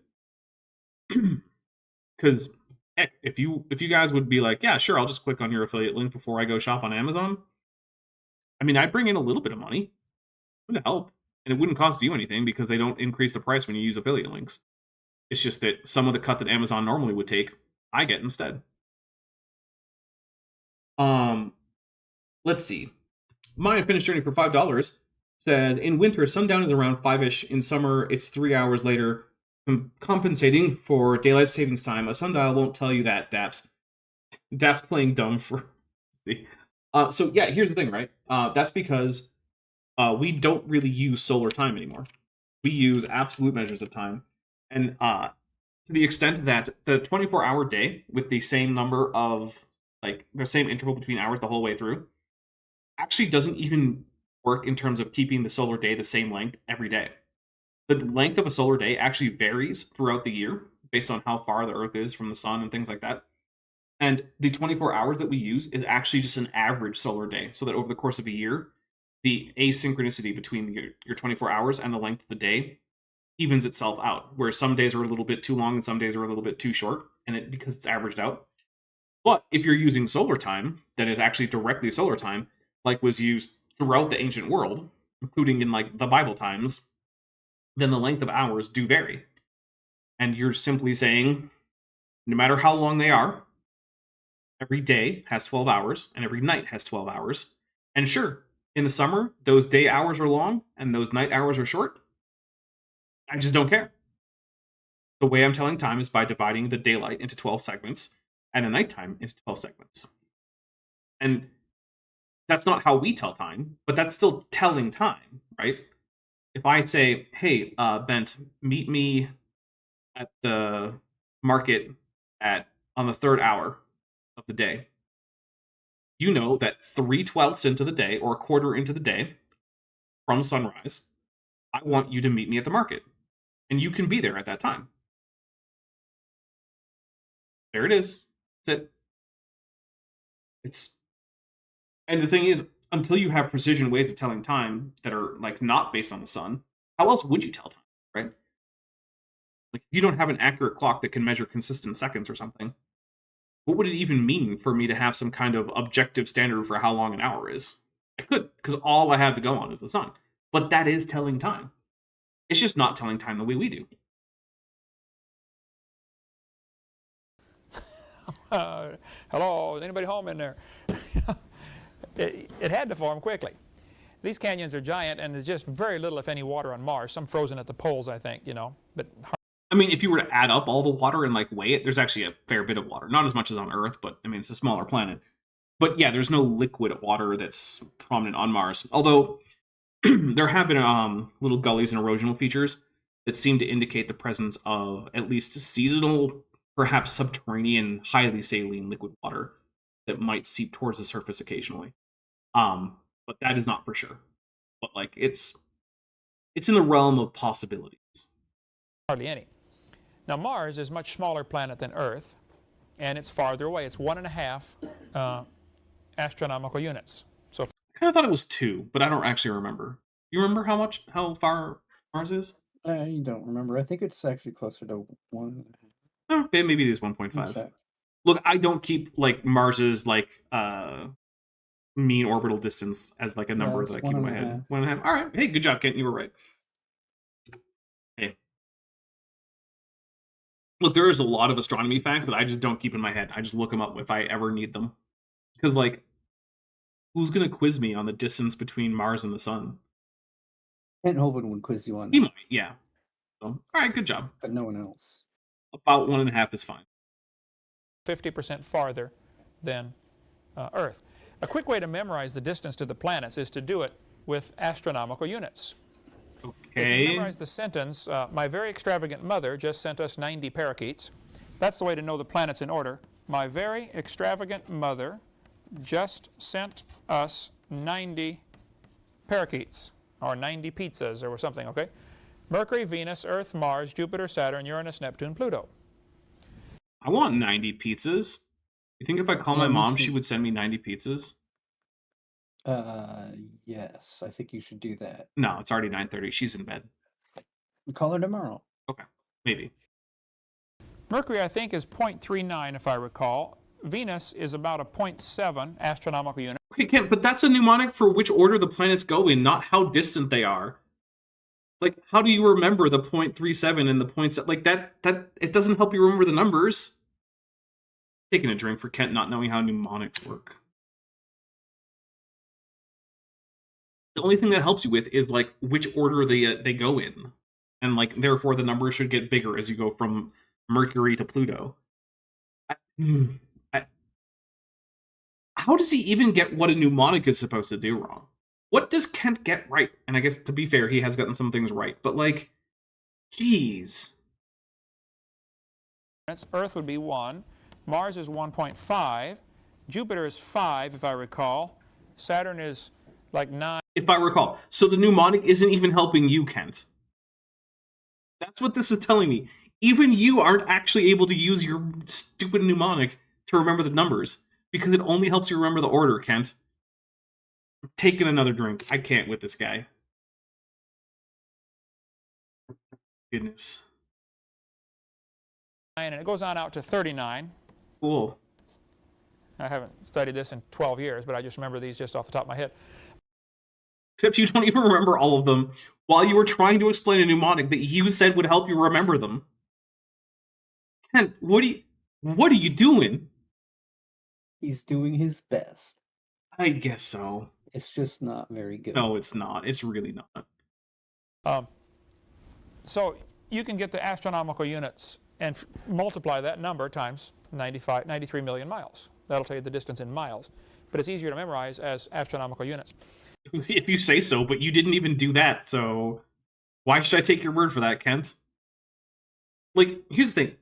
If he knows that he doesn't have all the distances between the sun and the various planets in astronomical units memorized, why even go into it? Just continue on. Why say that you're going to help us remember them when you yourself can't even remember them, right? Like, I just don't get it. Like, if I had... Let's say I didn't remember the, like, which elements were heavier than which in the periodic table, right? That would be good reason for me not to tell you that I have a way for you to remember which ones are heavier. I would just not do that. Mm-hmm. That's because you're smarter than Kent. That's true. I am smarter than Kent. But it's a low bar. Okay, Mars is farther out. So it doesn't get as hot, doesn't get as much sunlight as we do here. Plus, it's a smaller planet. I think it's roughly half the diameter of the Earth. It's closer to a third, but whatever. Earth is about 4,000 miles, so at this scale, Mars would be a little smaller than a volleyball compared to the Earth. 8,000 miles across. Mars is 4,000, right. Okay, half the diameter, which is not half the size of the Earth. It's much less than half the size. Volume. All right, I might be thinking of volume, and he might be right about the relative diameters. I don't remember, and I don't care, because again, not a number I keep in my head.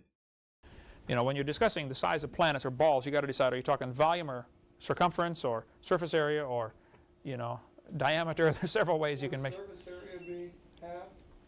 The surface area of a sphere is, let's see, oh, it's been years. 4/3 pi r cubed, I believe. Take the radius cubed times pi times 4/3, I believe is the formula for surface area. So the surface area will be proportional. It's always proportional to the radius. That's true. As the ball Take a gets drink. bigger, you get more volume compared to the surface area, which is a problem we'll get into later with why bugs can't get to be huge. Okay. Anyway, next thing to keep in mind for this theory. There's an effect called the Meissner effect, probably named after somebody named Meissner, is my guess. The Meissner effect is when you see a magnet floating on top of another magnet. You put two north poles together, they push away, and if you do it right, you can actually get them to float. There was a game we had when I was a kid. Okay, but again, that's not the same thing as the Maglev trains. The Meissner effect is about superconductors. magnet trains don't use superconducting magnets. They just use a regular old magnetic repulsion and attraction. I don't get it. Why does he have to do this? Because he doesn't get it. So the Meissner effect is about quantum locking, right? And it's not just regular old magnetic repulsion. It actually involves the whatever you're levitating actually having an effect at the quantum level where the relative positions between the superconductor, which has to be conducting current, and the actual object levitating are locked in sync such that it won't move relative to the superconductor. Whereas magnetic levitation is literally just north and north don't like each other, so they repel. You don't actually need to have a particular like magnetic dipole direction to the levitating object for the Meissner effect to work. A hunk of conductive metal will just do it without even being a permanent magnet. Now, the Maglev train does use just the regular old magnetic repulsion where north and north don't like each other and south repel, right? And so what actually happens is there's a series of electromagnets in the track, which when the train is over, are switched so that the facing of the magnetic field is so that it's north to north or south to south, I don't remember which one, relative to the magnets on the train. And then the magnets ahead of the train are flipped to the opposite direction, which then pulls the train forward. And because this is all done by electrical switches, it can be done extremely rapidly. And because the train is levitating, there's very low losses to friction, because it's basically only air resistance, which allows the train to be extremely fast. But it's not the Meissner effect. There's a different effect. If it were the Meissner effect, it would mean that we would have to have superconducting rails. I promise you, if we had enough technology to have superconducting train rails, we would be doing a whole lot more with it than just levitating trains. We do not have that ability. Shara Bradford for $20 redo says the answer to any question which starts with why in relation to Kent Hovind is because he's a dick. You know what? You are not wrong about that. That is not incorrect. Thank you very much. Oh, that is very true. Yeah, I really appreciate that. Had a bunch of little magnets with holes drilled through them, and a little stick on a block of wood, and you put the magnets on there, and you try to put them north against north and south against south, and you know they slowly lift each other up. You know, and there's spaces in between. They're all floating on this stick. Now the ones at the bottom are pushed tighter because just more weight. Okay, the Meissner effect is a magnet floating above another magnet. Meissner is a guy apparently who studied it. Again, no, superconductivity and magnetic repulsion are different phenomena, Kent. I'm going to take a drink, but also, what should I expect from the guy who thought that the Casimir effect had something to do with sweaters? Oh yeah, I forgot about that. Yeah. Ken thought that, vacuum energy clamping plates together had something to do with cashmere sweaters. Because he can't tell the difference between the words Casimir and cashmere. He is very smart. Mm-hmm.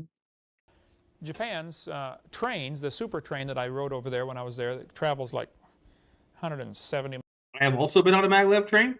It was very, very cool. miles an hour or something like that. It was incredible, you know. And we're going down this track, and another train came by. Must have been that far away. And here I'm sitting by the window. I said, "Woo!" It scared me half to death. You know, closing speed would have been about 250 or something. You know, don't stick your head out the window. You won't see it again. Pretty sure the windows don't open for like that very reason. But like, I don't know. But also, one really cool thing is you can find footage of people like balancing pens upright and like having like perfectly still glasses of water on the windowsills of the maglev trains, because since it's levitating, there's no direct contact between the rail and the train. The ride is super smooth. There's like no vibrations. So That sounds really nice. it's like you're not even on a train. It's like you're not moving until there's a turn or something. You could just think that you're standing still. There's like nothing that would give away that you're moving at some ludicrous speed. They're really, look, if you ever get a chance to ride a maglev train in Japan, do it. I don't even care if you don't want to go to where the train is going. Just get on it for one time and ride it for a while. It's a really fun experience, and I'm with Kent on this one, right? Like, I don't often agree with Kent, but I do agree that the maglev trains in Japan are a lot of fun, and if you're ever in Japan, I highly recommend that you try one. They use superconducting coils, and the train levitates. It lifts up off the tracks because of the strong magnetic field, which means no friction till you turn corners. Nope, that's just acceleration. It's still not friction, Kent. Just take a drink for Kent not knowing the difference between just plain old acceleration and friction. So there is friction, but again, similar concepts of one another. And again, there is friction. It's just that it's not between the rail and the train. It's between the air and the train. They have special wheels to turn the corners, and even those are magnetically. They try to keep it away from the rail. The less it touches, the less friction you have, the less to wear out. Now, it takes a very strong electric current to maintain that strong magnetic field, so they still use a lot of power, to do this. But called maglev, magnetic levitation. Maglev trains, right? So they are used. Oh, yeah. It's still not, I don't know about perfected if this is the right word, but it's not real common. Yeah, as far as I know, Japan is the only country that really makes heavy use of maglev trains. I know there are some other ones out there, but like they're all over the place in Japan, and they're really cool. I wouldn't mind a maglev train, say between here and like, I don't know, like LA or San Diego or even Sacramento or something. That'd be nice. Or maybe like a Tucson to Phoenix, then switch trains, and you can take the train from like Phoenix to Vegas to like LA or something. That'd be a nice little maglev train line. It probably wouldn't be a maglev from Tucson to Phoenix, though. That would probably just be a regular old commuter rail. Basically, the U.S. needs to get better trains for commuter rail. U.S. commuter rail infrastructure kind of sucks,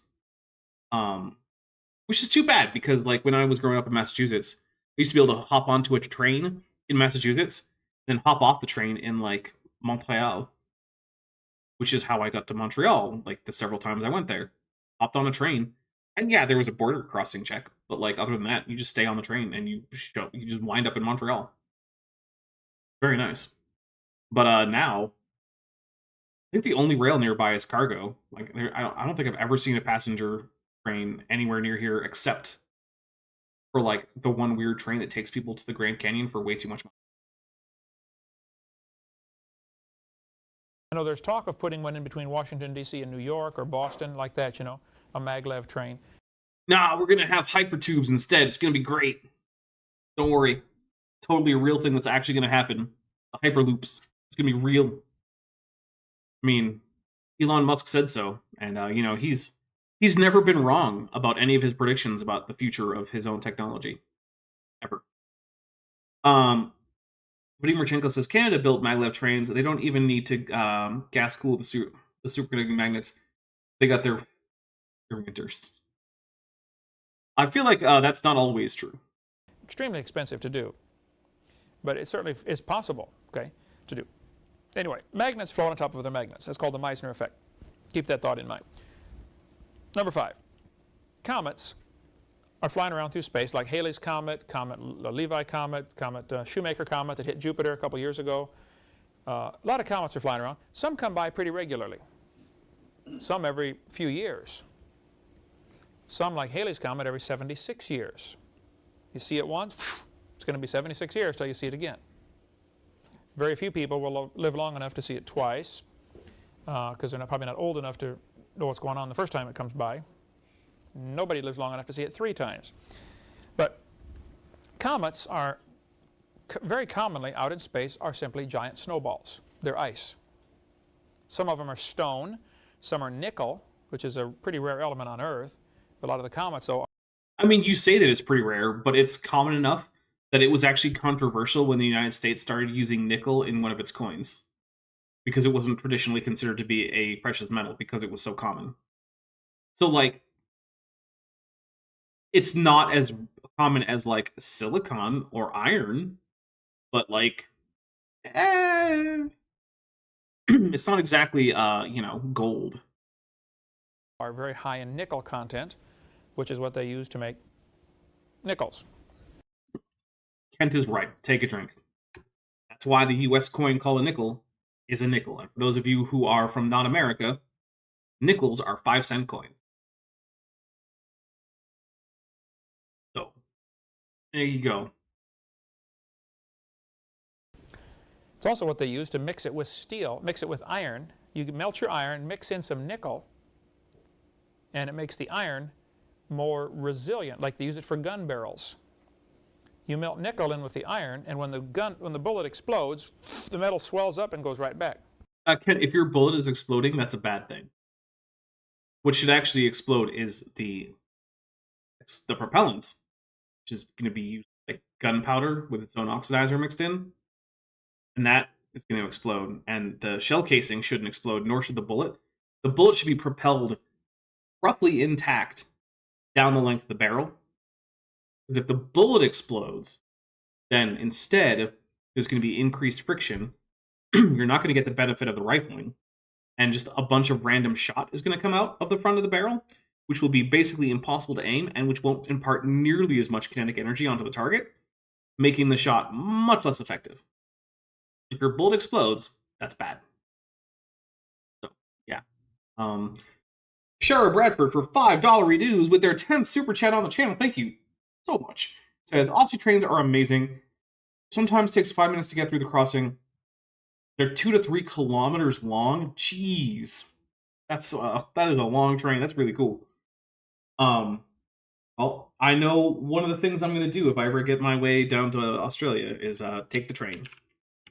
And also maybe get a replacement for my kangaroo leathered keychain thing that I got as a gift, because it's very worn down now. One thing I won't do, though, buy Warhammer miniatures, because, oh boy, are they expensive down in Australia. They're already ridiculously expensive here in the United States, but in Australia, they're way more. Way, way more. I mean, look, in the era of 3D printing, buying miniatures from Games Workshop is basically a scam. Just 3D print. In fact, please do. Games Workshop is kind of shitty. Don't buy their plastic crack. Otherwise, it would swell up. Next time you fire, it swells up a little more. Pretty soon the bullet's flopping around in there. What? Is he talking about like a gun barrel that doesn't have a nickel alloy and then it's going to expand? That's what he's saying, yeah. Okay, I guess maybe. I don't know. I haven't run the numbers on it. And it doesn't hold your casing tight. So over the years, they've discovered which alloys do which things. You know, chrome will harden it, and carbon will harden it, and nickel. At Laterno, in Longview, Texas, was Laterno, where they make the huge tractors and stuff, you know. One of the guys that worked with me, that went to our church, was a good friend of mine. He worked there all day long, shoveling in different amounts of different materials into the furnace for different alloys that they wanted. It costs a lot of money to make it. You know, you don't want to. You could make all your parts out of, you know, pure gold, and the tractor costs a lot of money. Plus, it'd be pretty soft. It wouldn't work very good. So, like for certain gears, they'll say, okay, we want X number % nickel and X number % cobalt, and you know, and he would have to. They would just guess it by shovelfuls. You know, it's 4 shovelfuls is like you do when you mix your mortar for cement. You know, for your bricks. And he brought me samples of molybdenum, manganese, cobalt, and also, I don't remember cobalt, but all sorts of different metals, and had them on my shelf in my class when I taught science there, you know. Had a little sign on it, this is a piece of nickel. Kent, what's your point? Why are we talking about gun metallurgy? What does this have to do with the Ice Age? I'm taking a drink. Why are we talking about this? Hey guys, alloys are a thing. Okay, cool. Let's talk about the Ice Age. You know, little bars of nickel. There's only like 12 minutes left of this. And if he just keeps waffling like this, we're never going to actually find out what about the Ice Age. We're just going to learn about metallurgy for some reason. Mhm. Yeah. Zerlon says, looked it up. He's right about early gun barrels, but many modern ones have no nickel as we have better steel available. Okay, fair enough. I mean, I wasn't going to contest the idea that nickel goes into gun barrels. I don't know. I've never really cared to look into what goes into gun barrels. If he had said that, like, they put sulfur in, I'd be like, well, that seems weird, but, like, I don't really care. Sure. Probably not worth a lot of money, but it was just interesting to have, you know, pure nickel and pure different metals. You know what? That is interesting. That's why people sell, like, periodic tables with, like, tiny little samples of the element in them, which I think would be pretty cool. I'm also going to end this poll. Let's see how it did. So let's see. If I had an Amazon affiliate link, would you use it? We got 45 votes, with yes saying 73% and no 26%.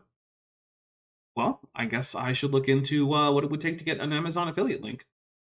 I wonder if they would let me use it. Like, if I buy things with my own affiliate link, do I get a kickback? I hope so. Interesting. Many of the comets flying around through space, though, are ice. Just big. No, definitionally, comets are made of ices. Now, ice is not always water ice in this case, right? It might be ammonia or some other hydrocarbons. But definitionally, if it's a big ball of mostly ice, comet. If it's a big ball of mostly metals, it's an asteroid. That's basically just the difference between the two. I don't know. It's like the difference between a rock and an ice cube.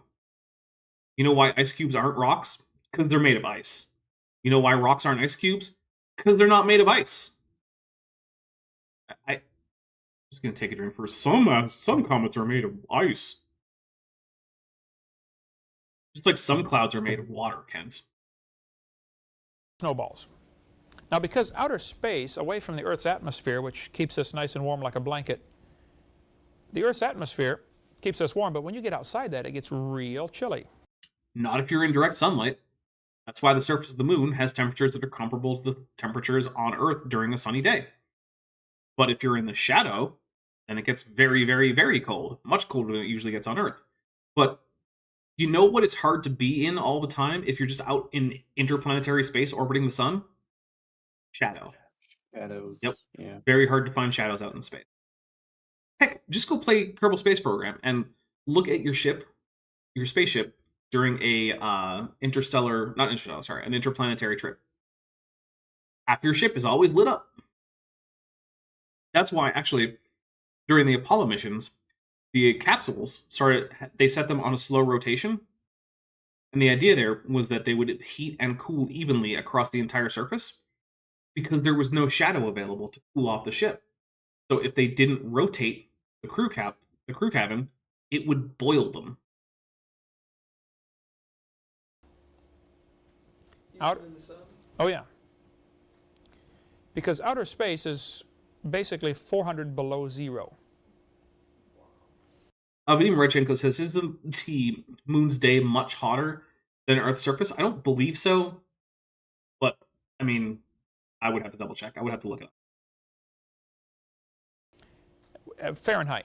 When you get to 459.6, you're at absolute zero. Do you mean negative 459 It means point negative. cents, Ken? Yeah. Okay. Below zero, yeah. As far as we know, negative 459.6 degrees Fahrenheit is called absolute zero. On the Kelvin scale, on Celsius scale, it's negative 273 Celsius, which is the same temperature, or 0 degrees Kelvin. Take a drink for degrees Kelvin. It's just 0 Kelvin, Kent. Wonderful. 0 degrees Kelvin. If you want people to laugh you out of an academic like STEM field, just go talk about degrees Kelvin. You'll get laughed out of the room. There's another scale too, by the way. Nobody hardly uses it. I forget what it is. Is it going to be Rankine? No, it doesn't matter. He's not going to say it. Damn it, it's outer ranking. space is somewhere around negative 456. No, Kent, that's like interstellar space where you're getting a significant portion of your like incoming radiation from just like the cosmic microwave background. That's the temperature you would approximately fall to, is about a little bit above absolute zero. Space doesn't have a temperature. Kent, or Bent, do you remember the mnemonic for what temperature is? It's like the average random molecular kinetic energy of a substance. It sure is. What if you don't have a substance to have a random molecular have a kinetic energy? temperature. Exactly. Yeah. So you can have temperatures for things in space. Like you could say, what's the temperature of the dust particles in this interstellar cloud? Okay, that's an answer. You can give an answer. But space itself doesn't have a temperature. Space isn't cold. Space isn't hot. You might get cold or hot in space depending on how much radiation you receive versus how much you give off. Because radiative heating and cooling are the only game in town when you're in deep space, because there's nothing to have any convection or anything like that. So space doesn't have a temperature, and in order to get down to like negative 450 whatever Fahrenheit, you're going to have to be really far away from any stars. Because think about it. If Kent were right that just space without an atmosphere is just minus 450 whatever Fahrenheit, then the whole moon would be that temperature. And how would humans have landed on it? They couldn't. They'd have frozen. I don't care how well insulated they were.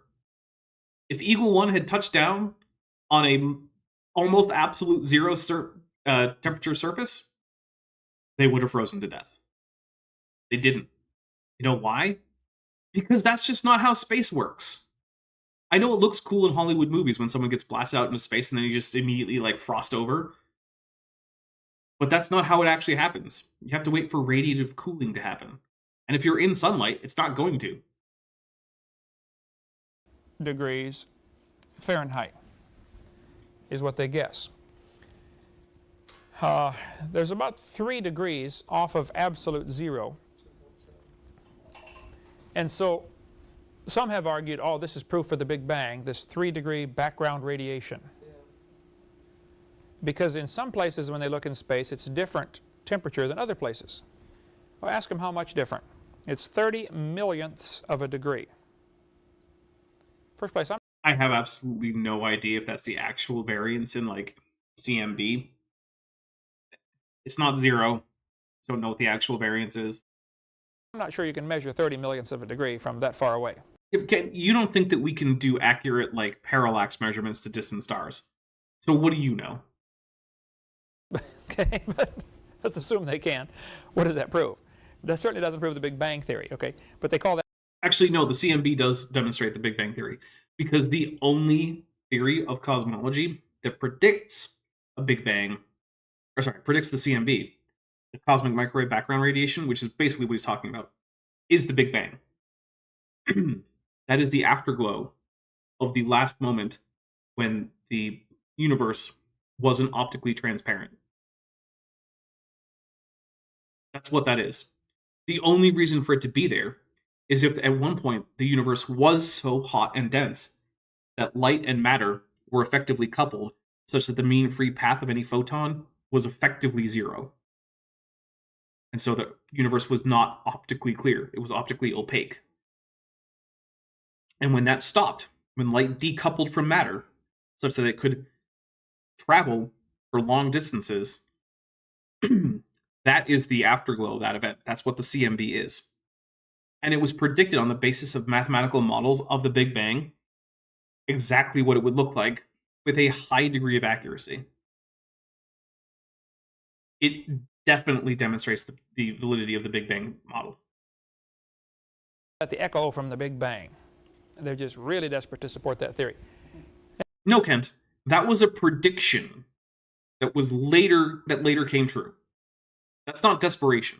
If I make a confident prediction and then it comes true, that's a point in my favor. That's how science works. Taking a drink. Or they're just desperately grasping at straws with the CMB.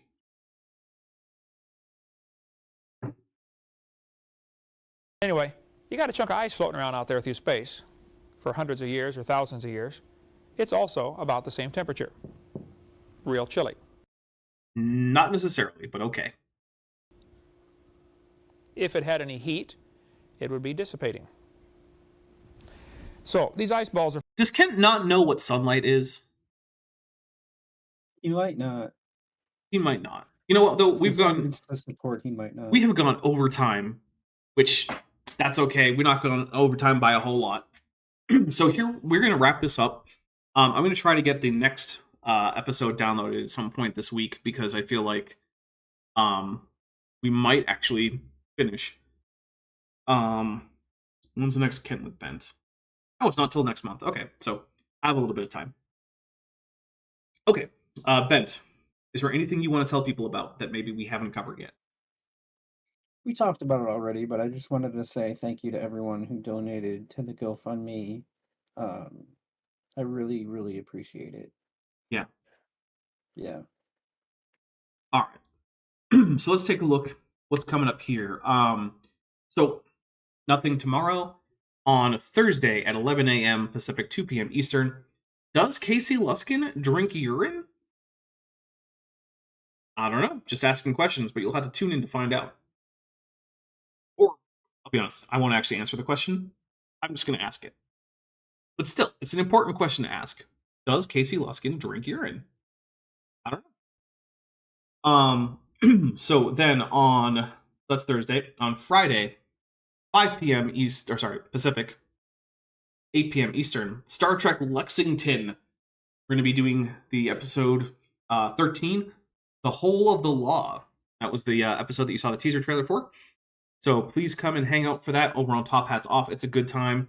And like I said to Borg Emporia, if y'all can do $100 in super chats, I'll wear the tutu over my uniform for the next Star Trek Lexington.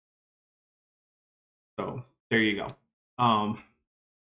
Let's see. Then on Saturday, I will be back with Kip and Vishanti. At least that's the plan, for another look at Bodhi Hodge's book about the Tower of Babel, which is so far made me want to set things on fire, because it's really, really dumb.